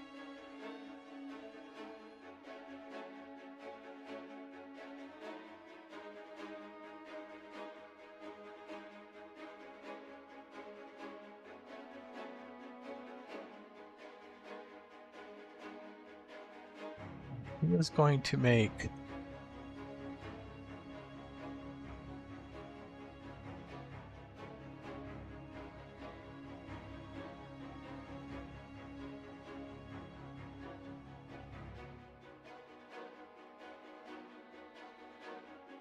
three attack.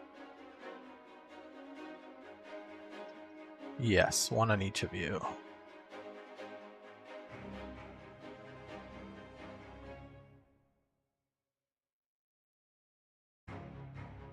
So we will go with Kano first.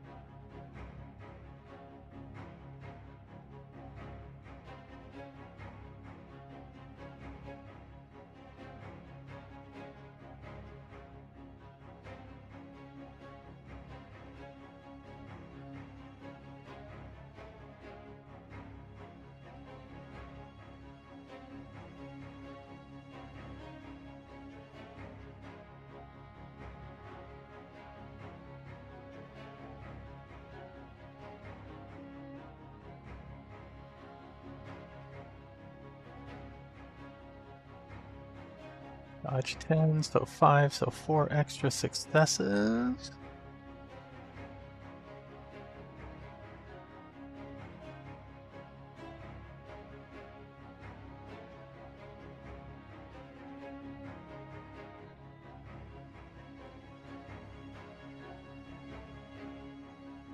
What is your...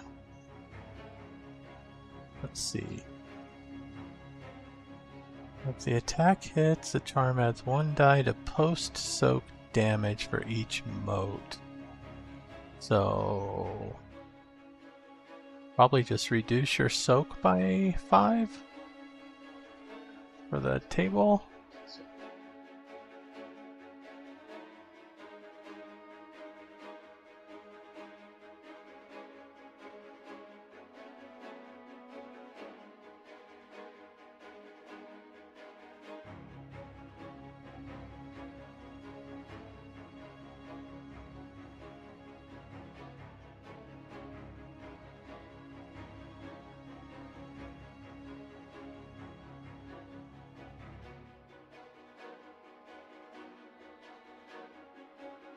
Hopefully your soak is for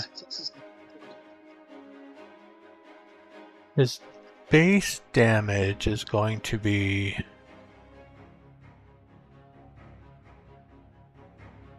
that works 7. Yeah, because if we do your normal soak, then it won't roll the extras afterwards. So yeah, we'd have to drop your soak.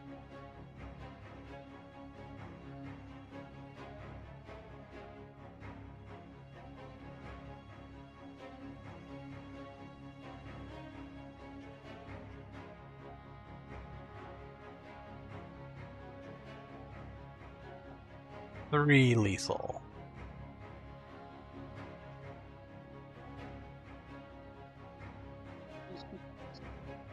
Tub.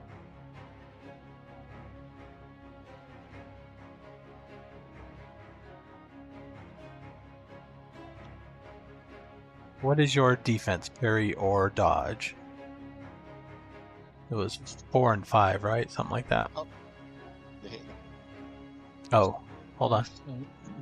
Let me re-roll that, and if I get more than 12, we'll just deduct 1. And...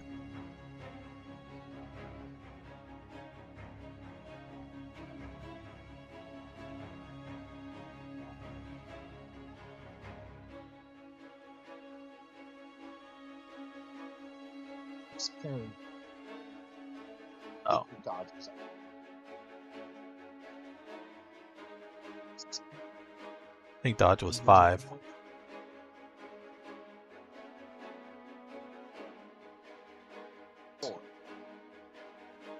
No, you had a 4, right? But the 5 is before the +2, so you have 7. 7 dodge. Yes. Yes, dodge would be better at 7 then. So we'll count that as 11. So 4 total, 3 extra for damage. Activate the durability of oak again. What is your soak?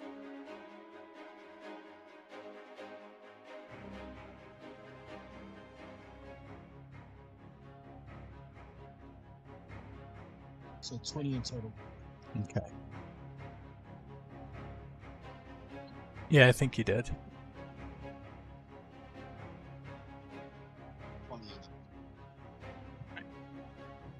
Oh no, it is. Okay, so apparently. Soak is 11, so I have. Okay. So I'm just going to roll the extra post-soak separately from the damage, so I'll leave that as it is.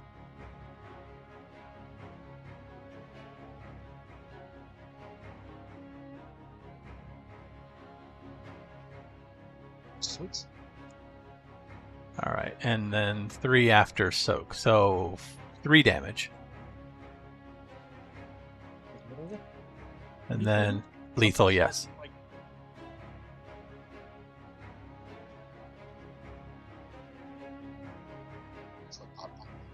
It's Fire and Stone Strike.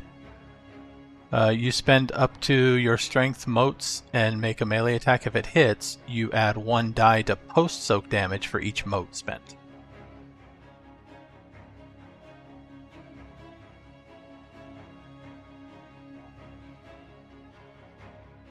Okay. So the -2 counteracts as +2 for that.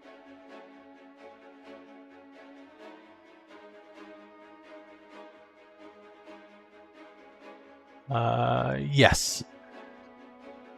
Okay. Sorry, Kano was -1 too.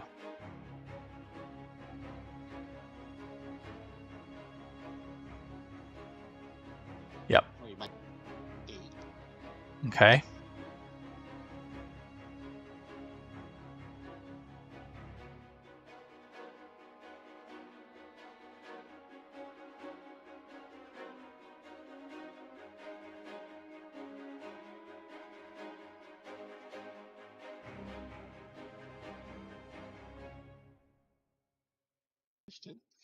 His minimum damage is 1.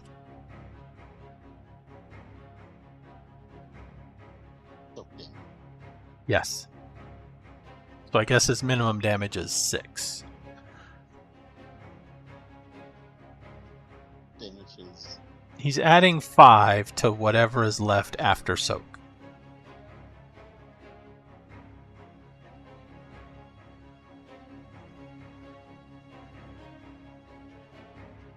Why?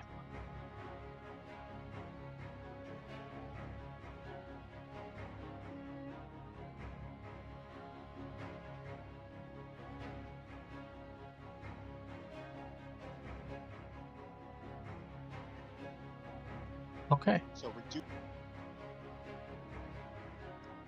Oh yeah, I guess I could just be adding it to minimum damage. That would work. Same as one damage. That's what I said. Yeah, okay.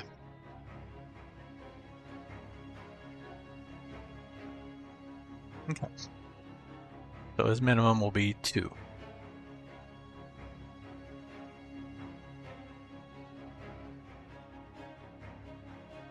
Okay, so 8 defense, so that leaves him with 9 to hit. So 8 extra for that. Bonus successes were none. Target soak was what? And minimum damage will be 2.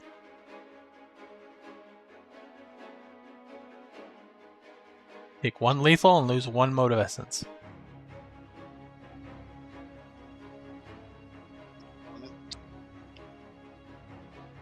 When do you gain it?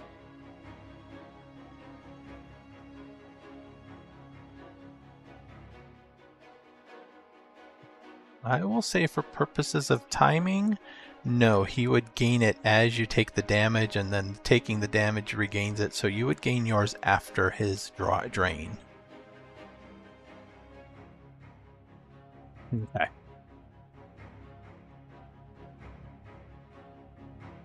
Give me my 3 votes. You all mistake pain for weakness.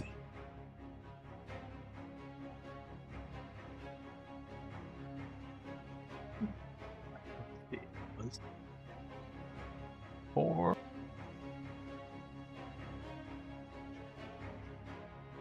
All right, so that was 14. 15.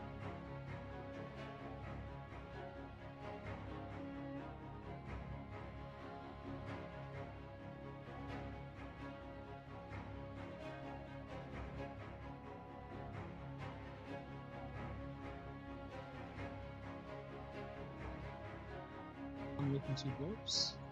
How are you changing position? My companions, so That will not get you any stunt dice.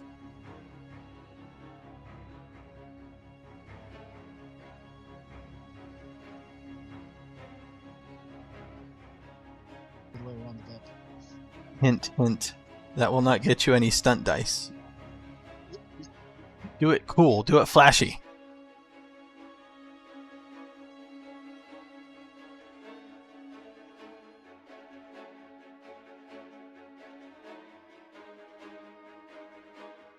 Okay.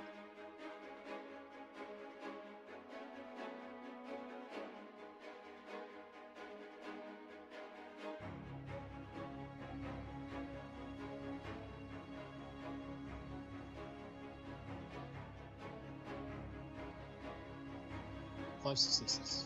That is going to miss.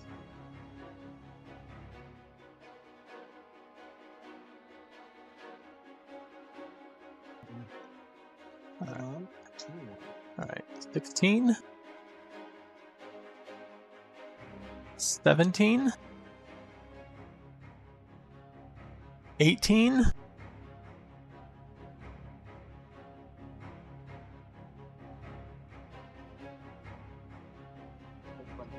Yes. He goes as well.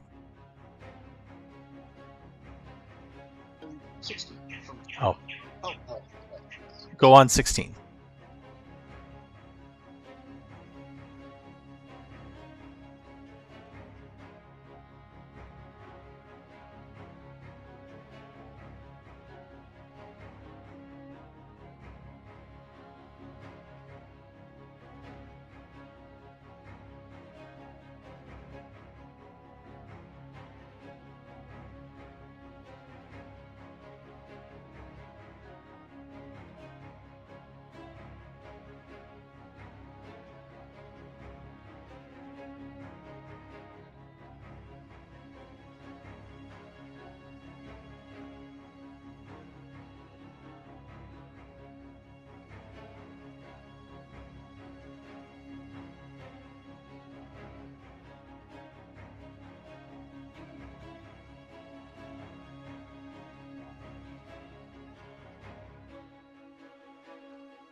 Nope, I think that hits this time.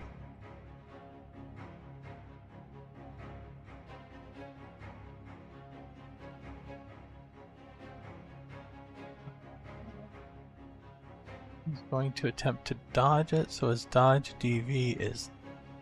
What is his dodge? 10, I think. So 2 extra.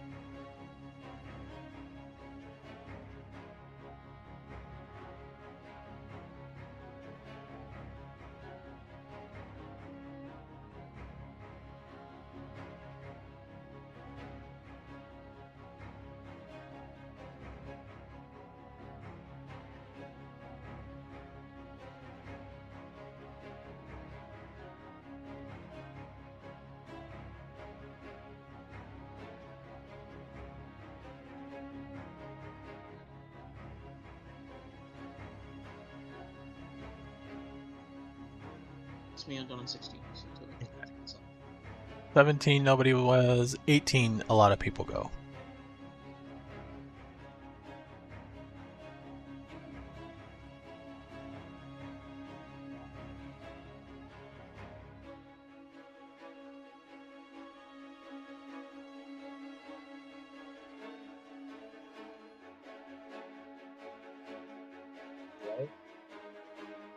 What? The War Strider?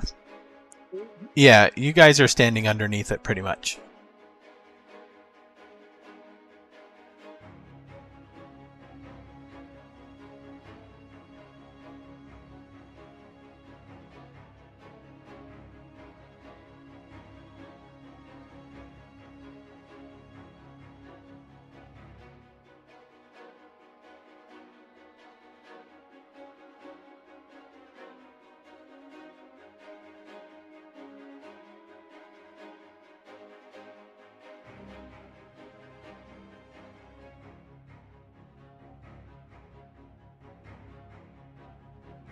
Let's see here. You have to first grapple him and get him in a clinch.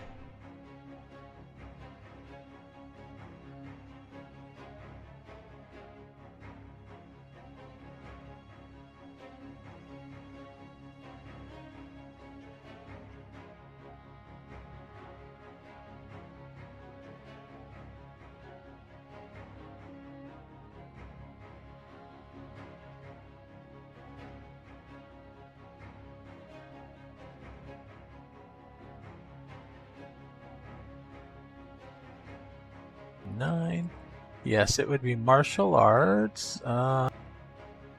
Grappling, strength or dexterity plus martial arts. Speed of 6, 0 accuracy. Can be dodged or parried normally. Inflicts no damage if it hits. Clinching can be part of a flurry with stunt or magic.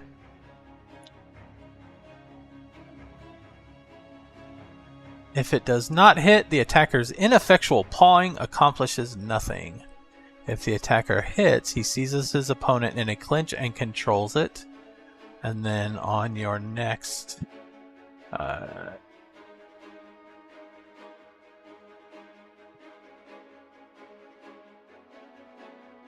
next turn, you can do that again.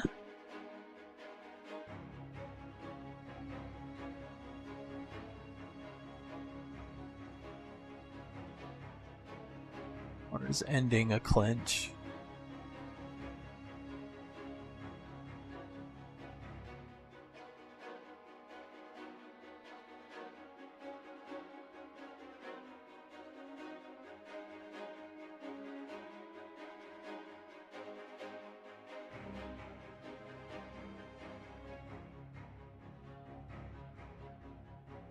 So break hold would be throwing it.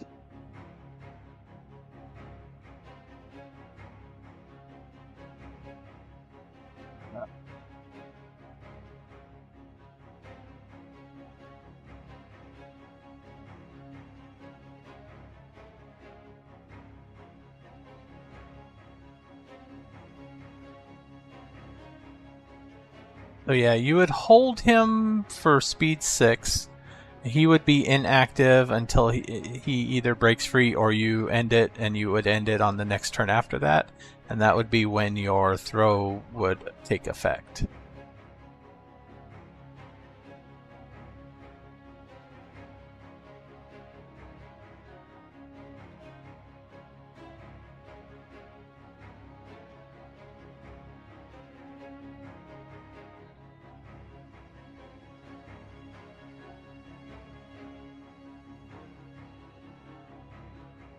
See, for as long as you maintain the clinch, you do nothing else without a flurry. You must use every subsequent action to renew the clinch.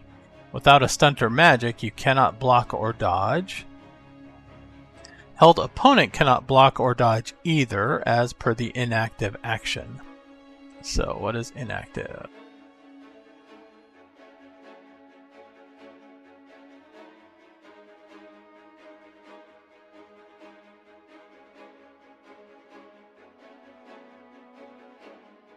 Wait,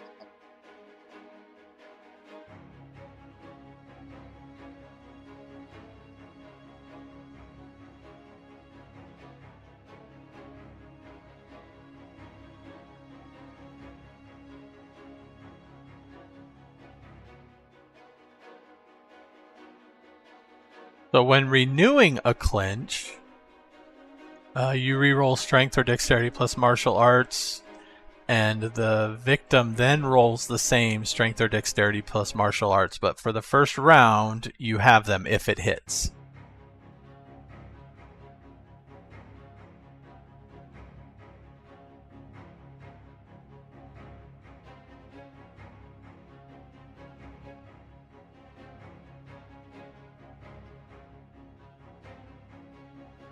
So he would attempt to dodge.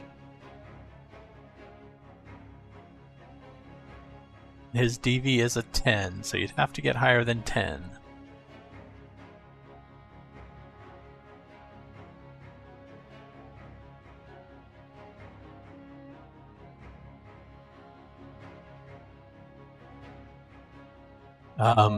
You make it look cool to get some Sunday. You can spend a point of willpower to either gain an automatic success or to gain extra dice equal to one of your virtues.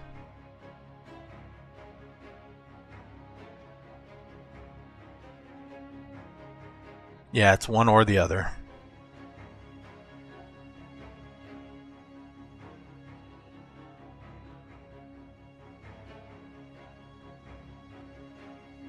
The automatic success would probably be a better choice here, since you're not getting extra damage for extra successes.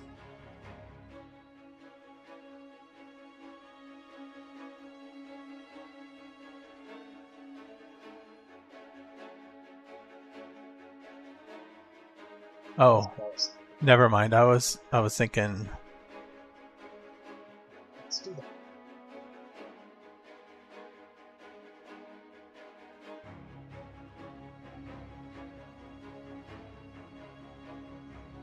You can stunt to gain extra dice, and if you make it extremely flashy, since you are incorporating or going to incorporate the War Strider itself, I will upgrade that. So if you can do a 2-die stunt, it would be a 3-die stunt.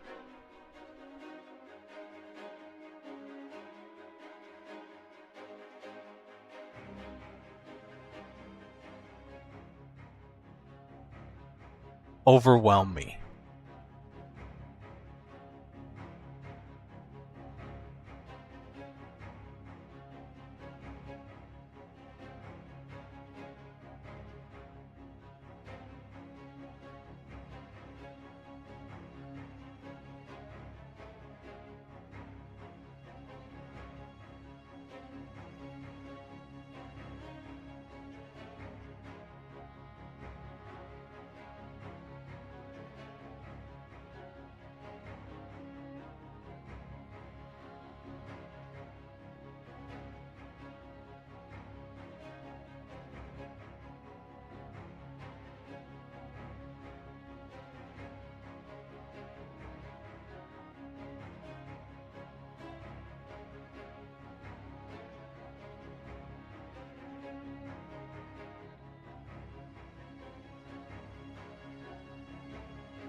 I'll give you 3.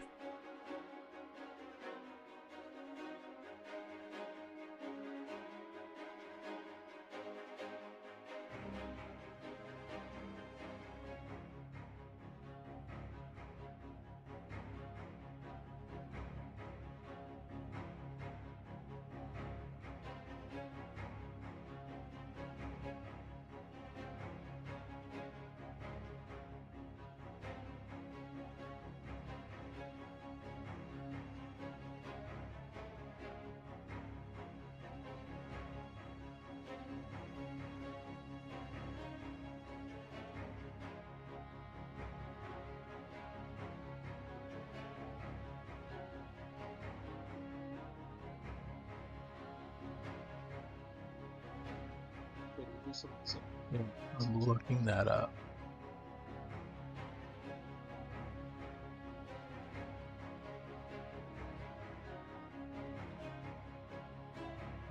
He does, but he is not, or he is running out of essence for activating it, so...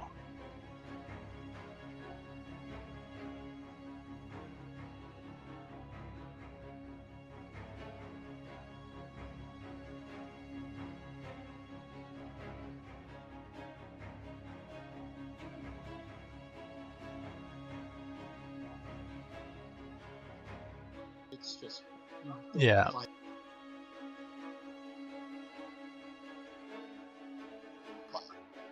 Yeah, because he activated something that reduced his DV as well.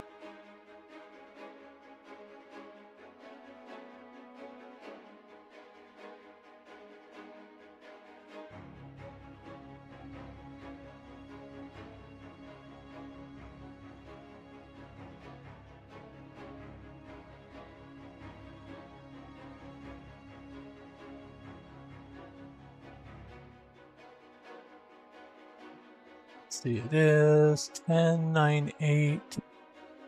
Did that 7, 6.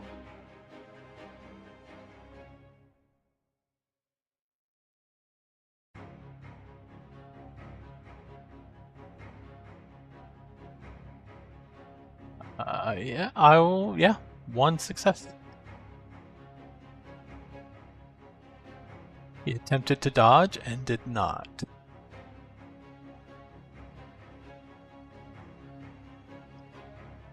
He is held. He is inactive, which also makes him.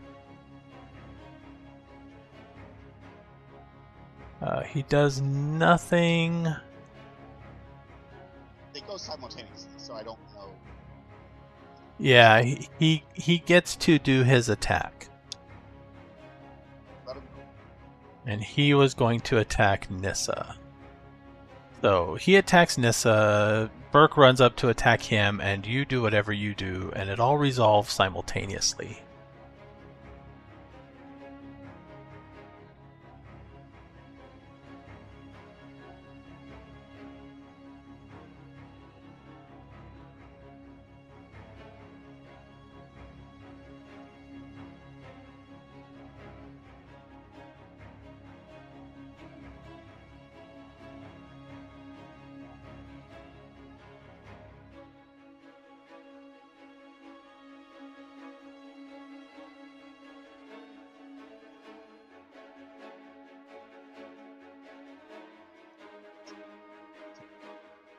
But yeah, it's this attack this turn that he's making, pretty much, that drops the DV down enough for the grapple to hit. So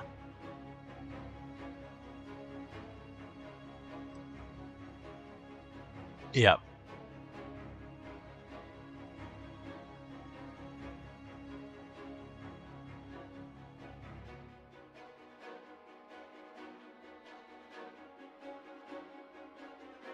I'm just gonna go smack him in the head.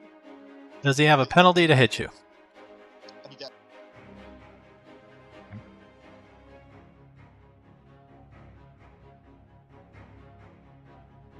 What is your DV?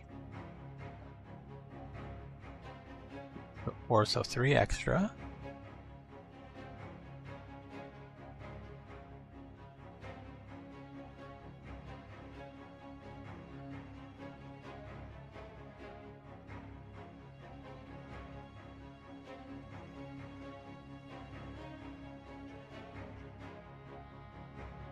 Did you have something to reduce his post soak? Or not this turn? Oh yeah.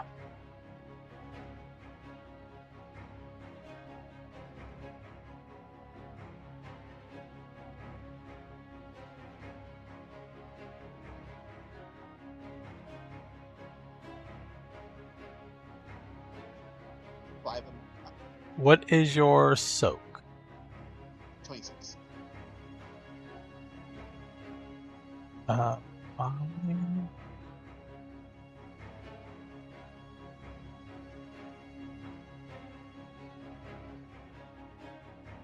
6, 5. Yes, for no extra though. 3 damage. And if these apply any wound penalties, they do apply after your roll.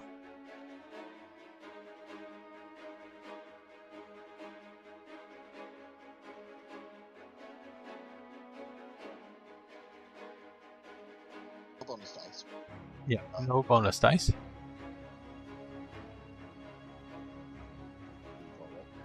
Lethal, yes.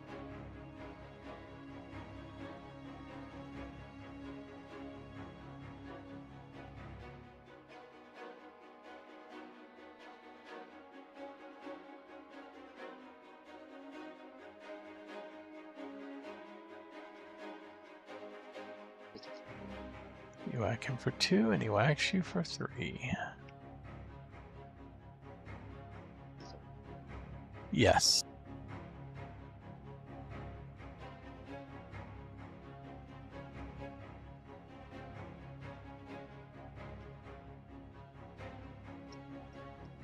All right.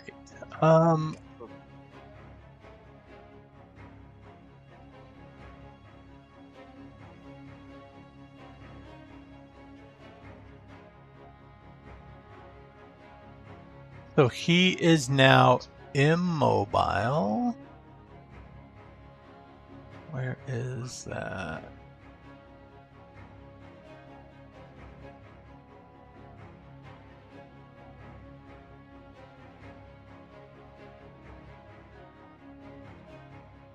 I need an OCR'd book.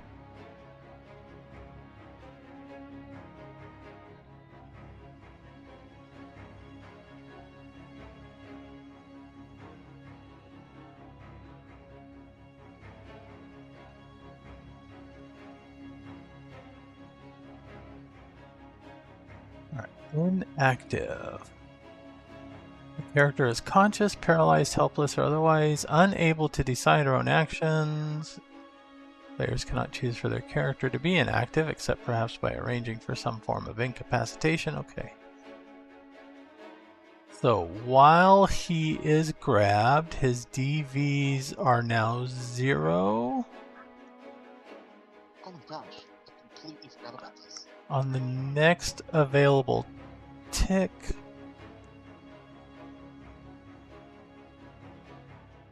Alright, he cannot defend himself. He starts the action at DV0. So until Burke does something on the next turn that then gives him the opportunity to break free, any attacks against him or Burke are made at DV0.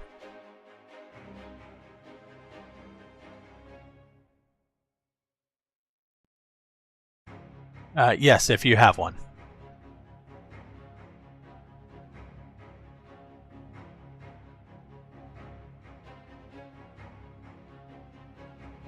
I'll add it if you need it.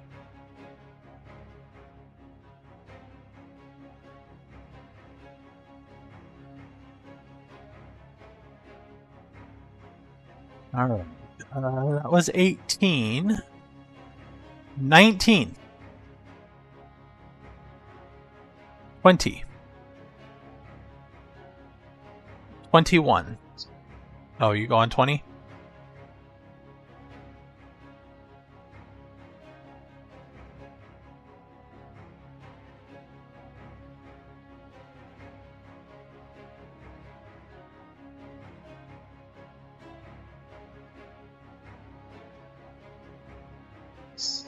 There are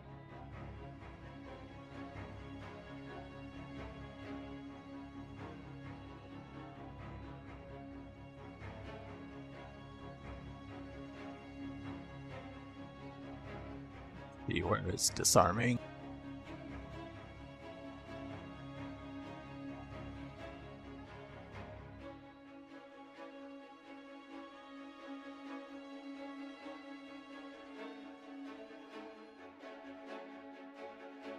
Special attacks 157.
Yep.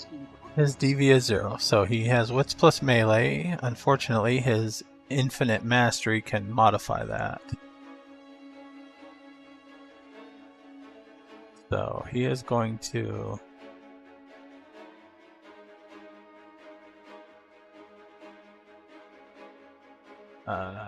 did you add your infinite mastery? Okay.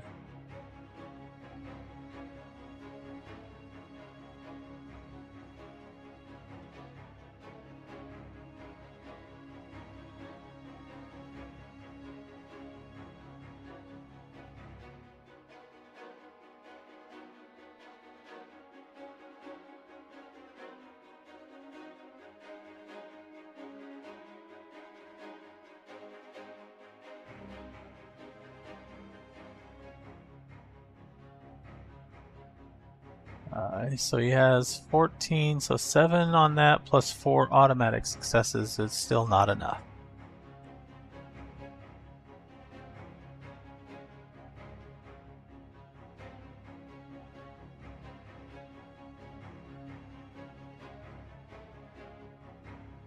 Sure.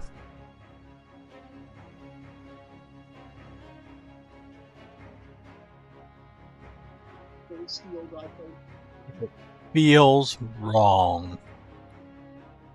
Very wrong.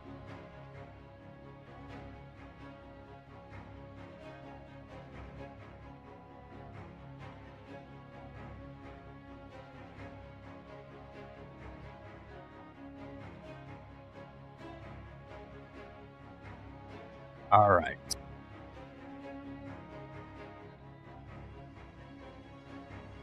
So that was on 20, right? All right, 21.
So 7 extra.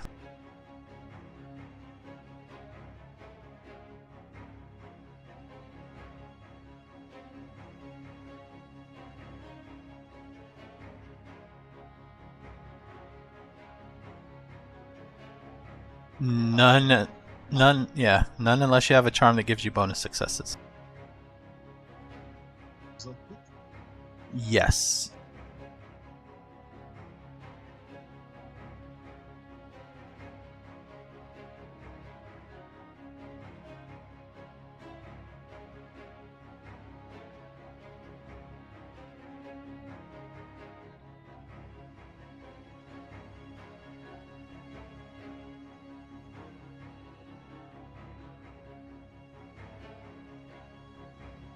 Damage twice. That's how rebellion works. Yes.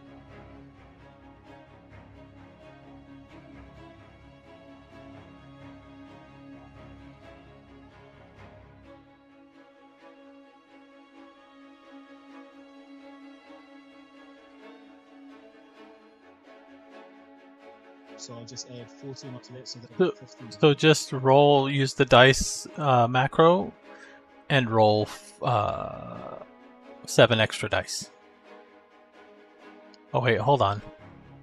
How many did you roll? Yeah, re-roll the damage because it messes with the soak.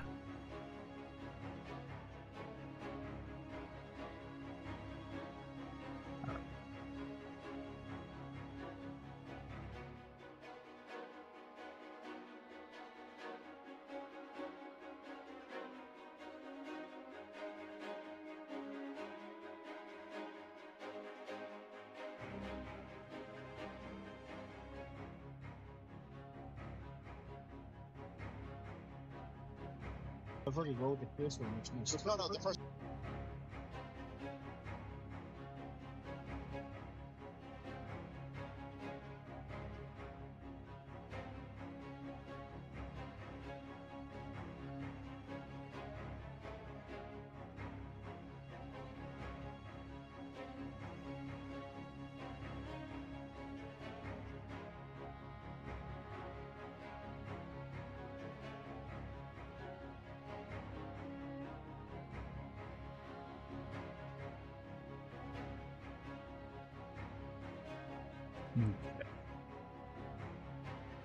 That was 21.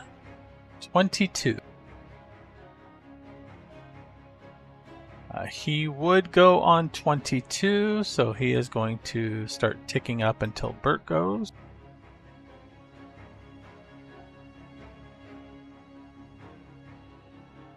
"23.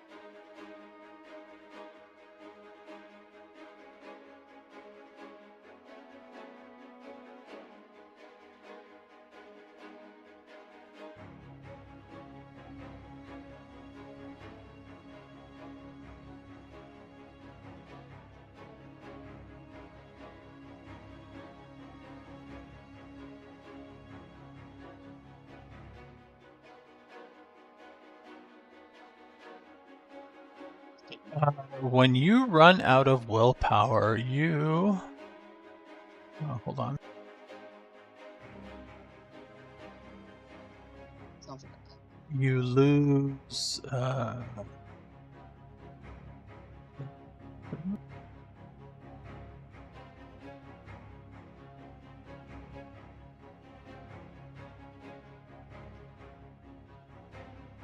willpower. Once all your willpower points are gone, you are subjected to a compulsion. Until you recover at least 1 point of willpower, you cannot willingly go against any of your virtues that are rated 3 or higher.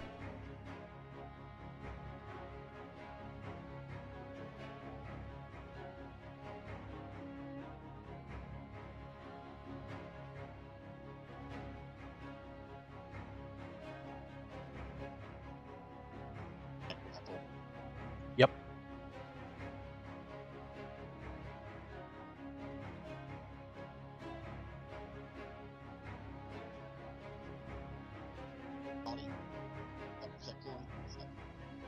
Yeah. What are you doing when you slam into him?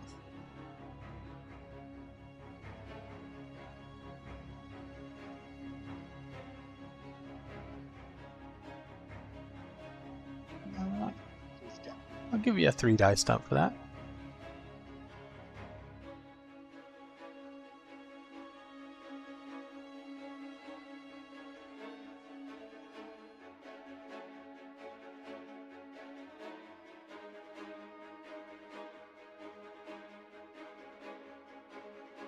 He is not dodging, however.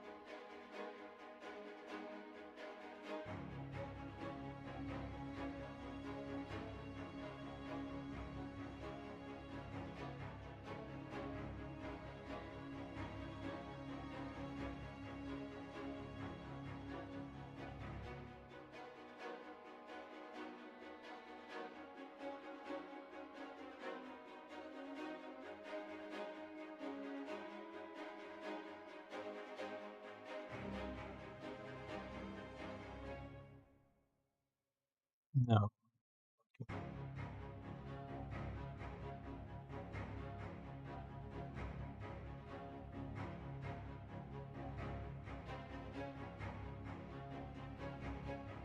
He has some resistance charms.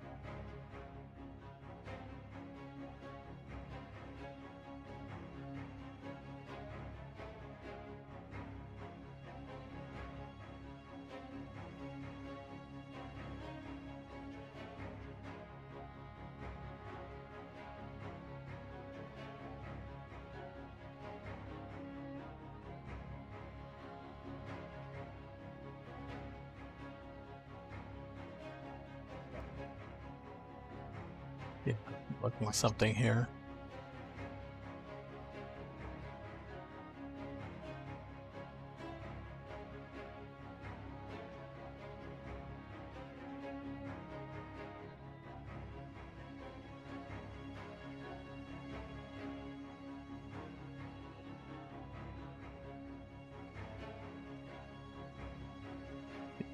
Do that one if he's wearing armor.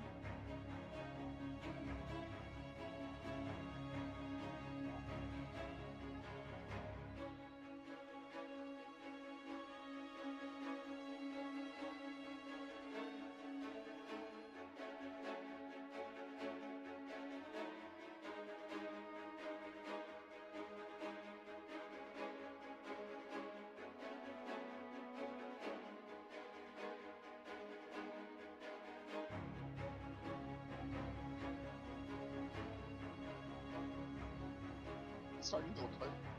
Oh yeah, Oh, he is looking very hurt.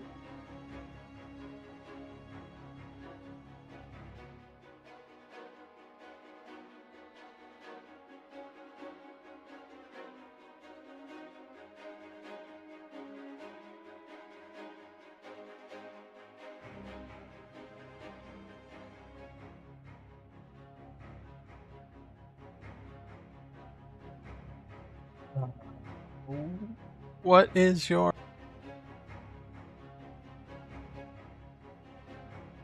is your pre-soak damage dice?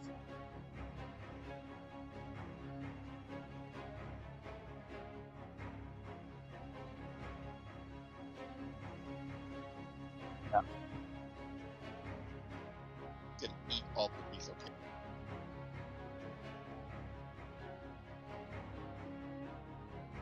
We check one thing in the errata if this happened.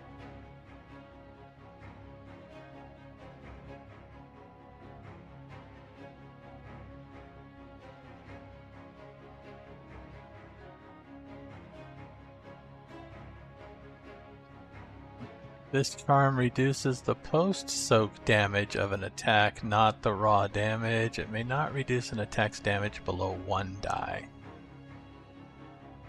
With his, so how much damage are you gonna do?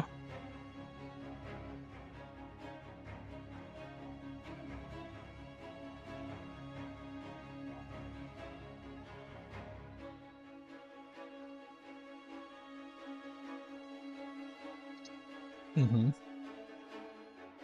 So 20. So 20, and he doesn't get his armor, so he'd have 10 soak. Yep, -4. He's actually only going to have 6 soak. 6 soak, so you'd be doing 14 damage. He is going to spend 13 essence to drop you down to 1 die.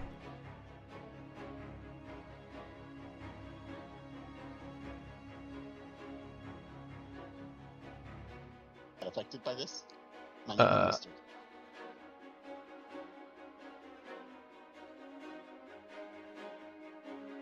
Reduces the post-soak damage. Oh, so I guess you would roll your damage, and then whatever gets through, he could reduce it. No, because it says reduce below 1 die. But meaning that it, yeah.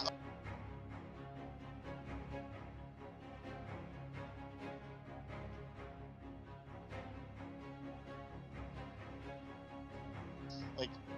Yeah, I think even your minimum can go down to 1, because he can reduce it to 0 theoretically, but can't drop it down below 1, so you'd still get your 1.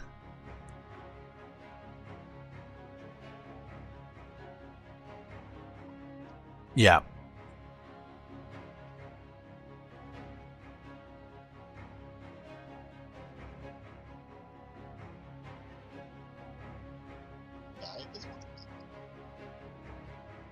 I don't feel like there's no point in rolling soak. It's basically soak. Yeah, you could roll 1 die.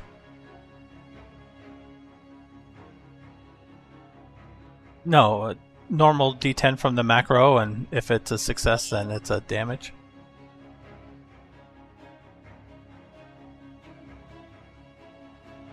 Okay. So yeah, as you slam into him, his anima flares again as he spends some essence, and it's almost like slamming into a brick wall. As he uses Spirit strengthens the skin.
Yeah. Why don't you let Burke go first, though?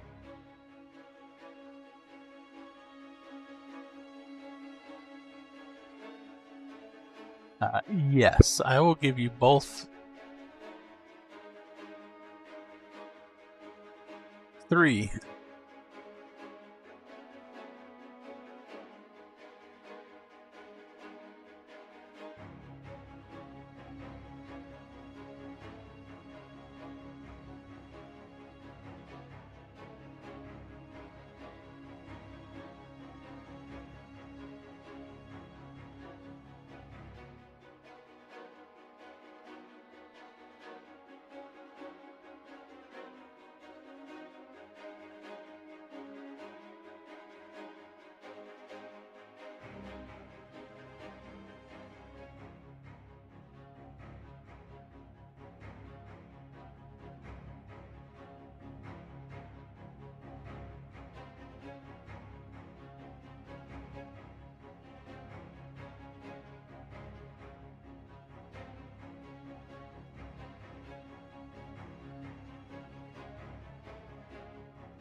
What does the charm say?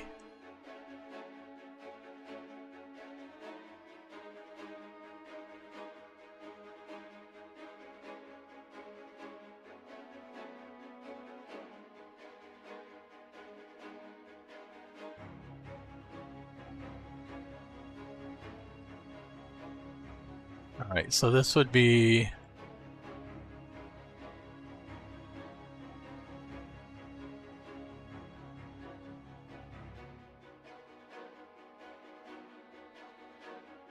What's that throw?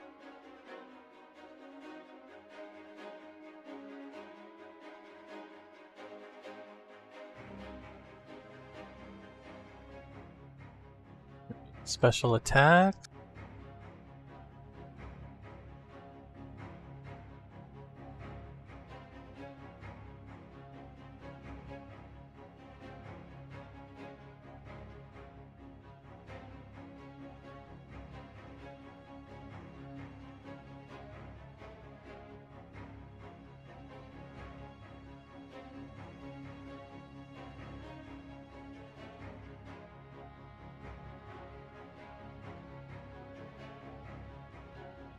Yeah, it's kind of weird.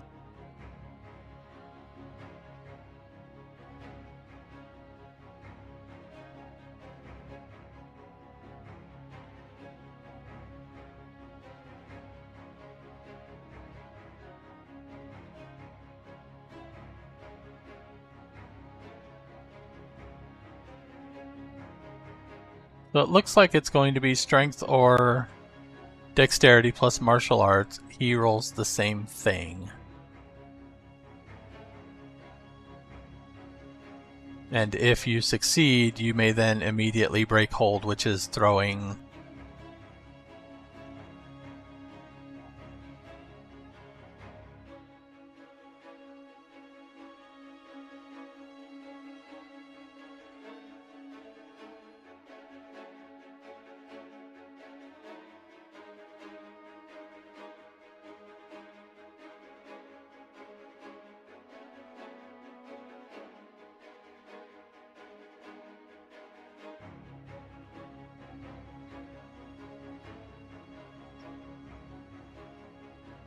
You have virtue of 5.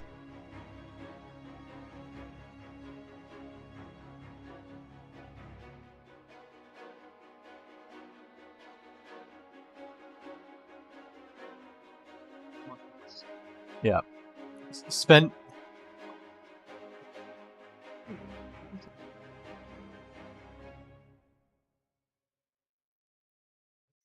There's 3 from the start. What is... Which virtue is 5? Because spending a willpower point lets you add your virtue. Okay.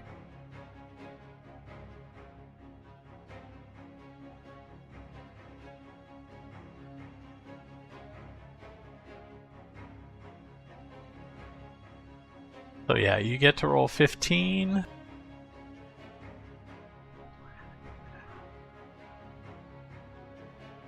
He gets to roll...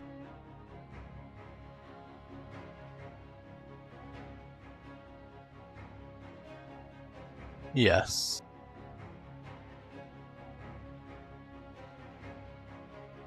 He gets to roll 10.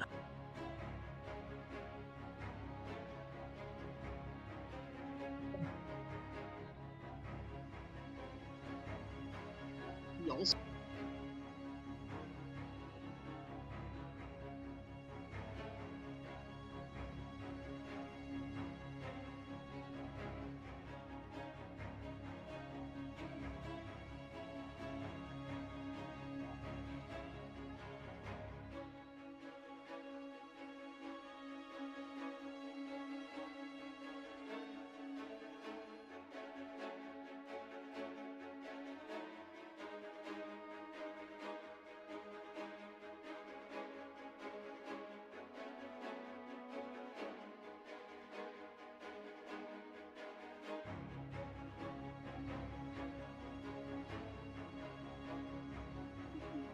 Yeah.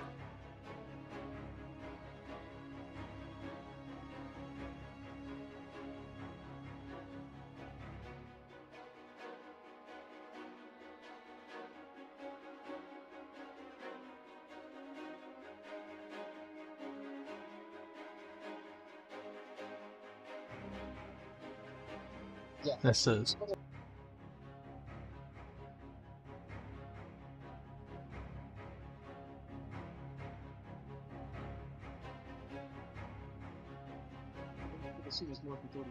Let's see. Enhancement. The solar hurls the opponent's martial arts times 7 yards upward or times 14 yards horizontally.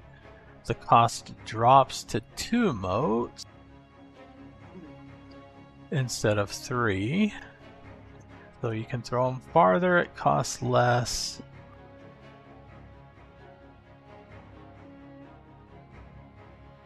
And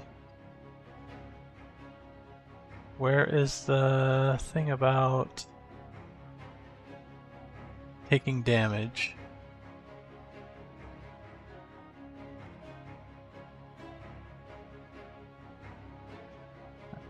And that's slightly before, okay.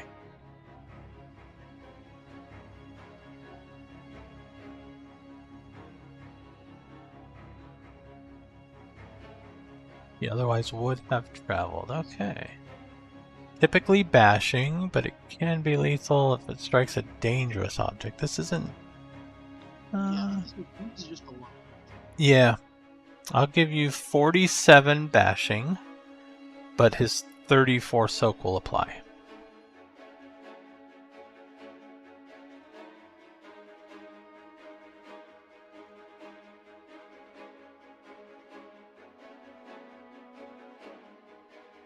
He was in his -4 box, so that incapacitates him and turns.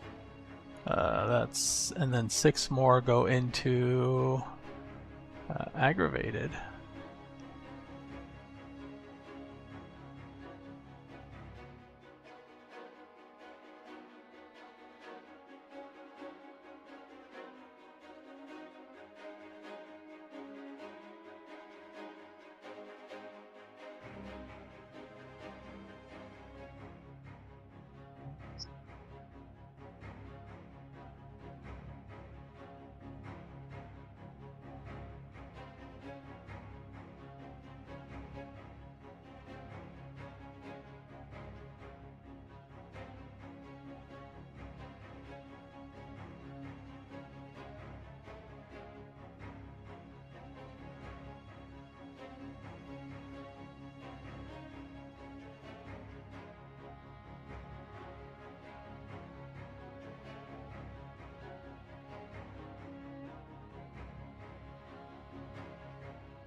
I believe this is done. The Soul Steel Dieclave, because it is not attuned to you and it is of the wrong metal, is too heavy to wield effectively. Do you want me to roll out the attacks? I mean, he's already... Yes, because you might have extra damage.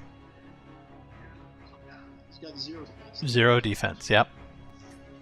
So just do 1 and let's see.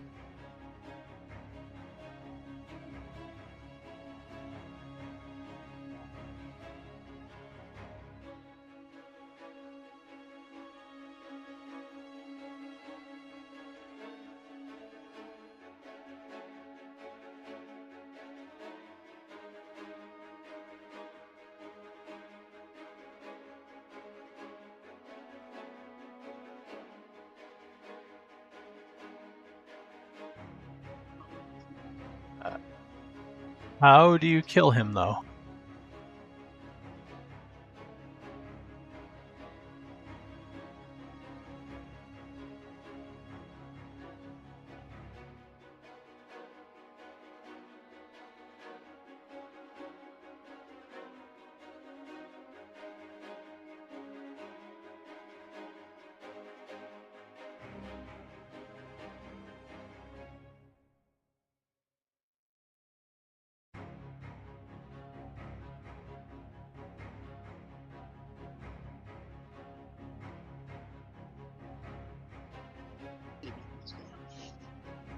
As you do so, there is a kind of like an environmental sigh of relief as his anima dissipates, and even though they weren't pronounced or soul guards, there were still swirling around apparitions. They begin to kind of settle down and float away, and everybody can almost imagine that you are hearing "thank you" whispered over and over and over again as the anima slowly settles into the ground and is gone. And almost immediately, the body of this abyssal exalted begins to rapidly decay.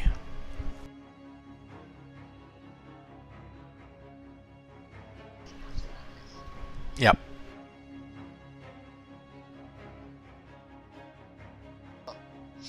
And you have killed the grave marshal.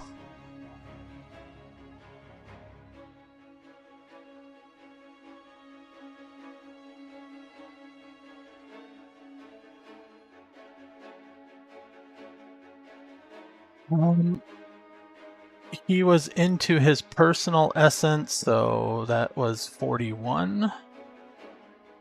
I think he had 30 left.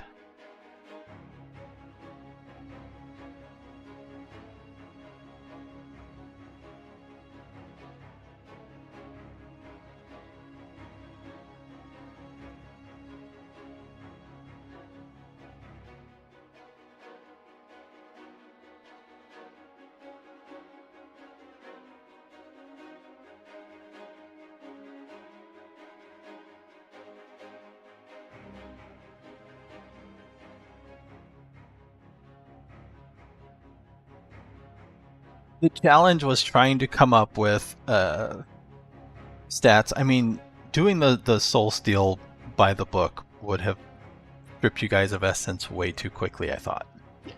I mean, into that fight. Yeah. I mean, that would work fine for PCs or normal enemies that might have an essence of 3 or 4, but with an essence 10, I was like, nah, that's too much. So I'm going to give him 1 point anytime he hits you that he drains. You know, it seemed more reasonable. And then the 8 spirits at the beginning to help negate from being immediately swamped right when he appeared.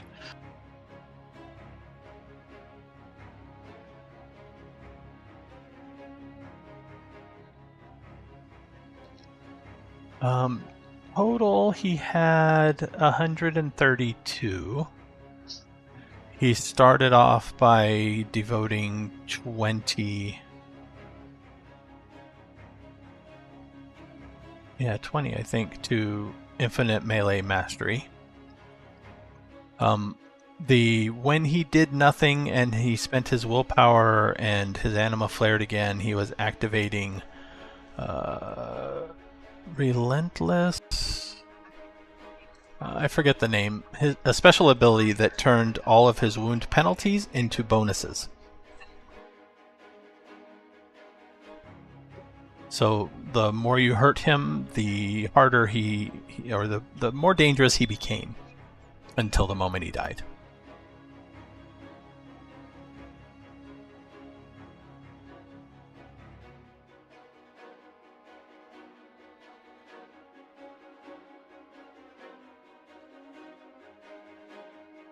He basically activated it the moment he got into his first -2 box.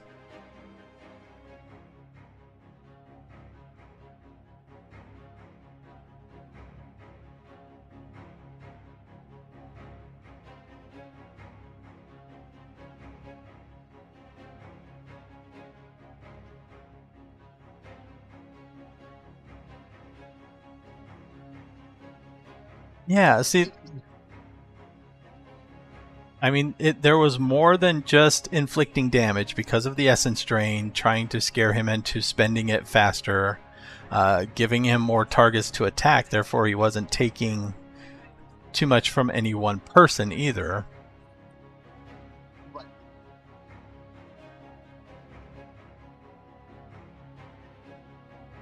It was meant to provide a bit more of a strategy involved than just beat him down until he's gone. Yep.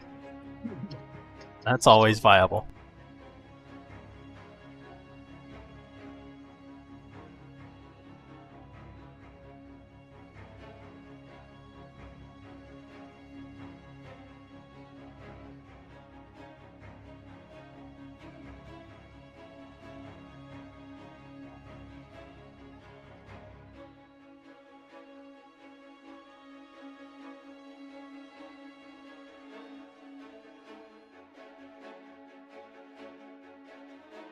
You can do that too.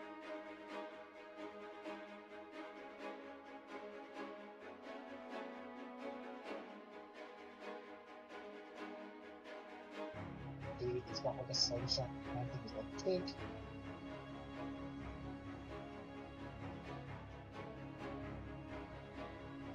Alright. I'm going to... Hold on one moment.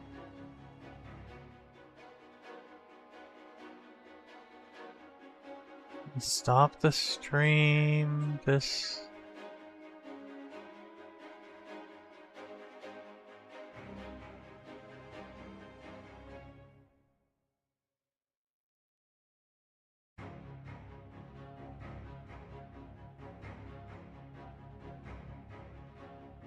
He respects is yeah, like I don't know.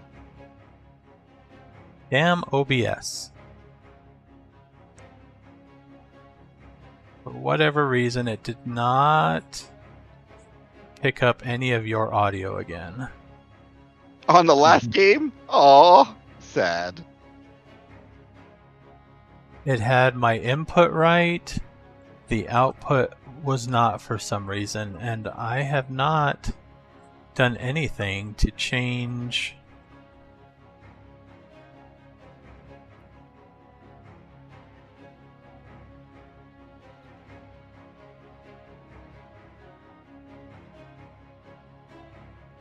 Yeah. Yeah, Some you would think software it just should doesn't- remember your previous settings and actually upload them properly, even said, but no, it doesn't like doing that apparently. Alright, well, it is. Yeah. But yeah, like the system, I liked it. I think there was a few things that kind of overcomplicated it and made it makes things a little bit rougher. But I could not imagine trying to pay for all those reflexive actions every time you might use them. Like that is absolutely an insane there was no way to live without that house use them. Like that is absolutely an insane there was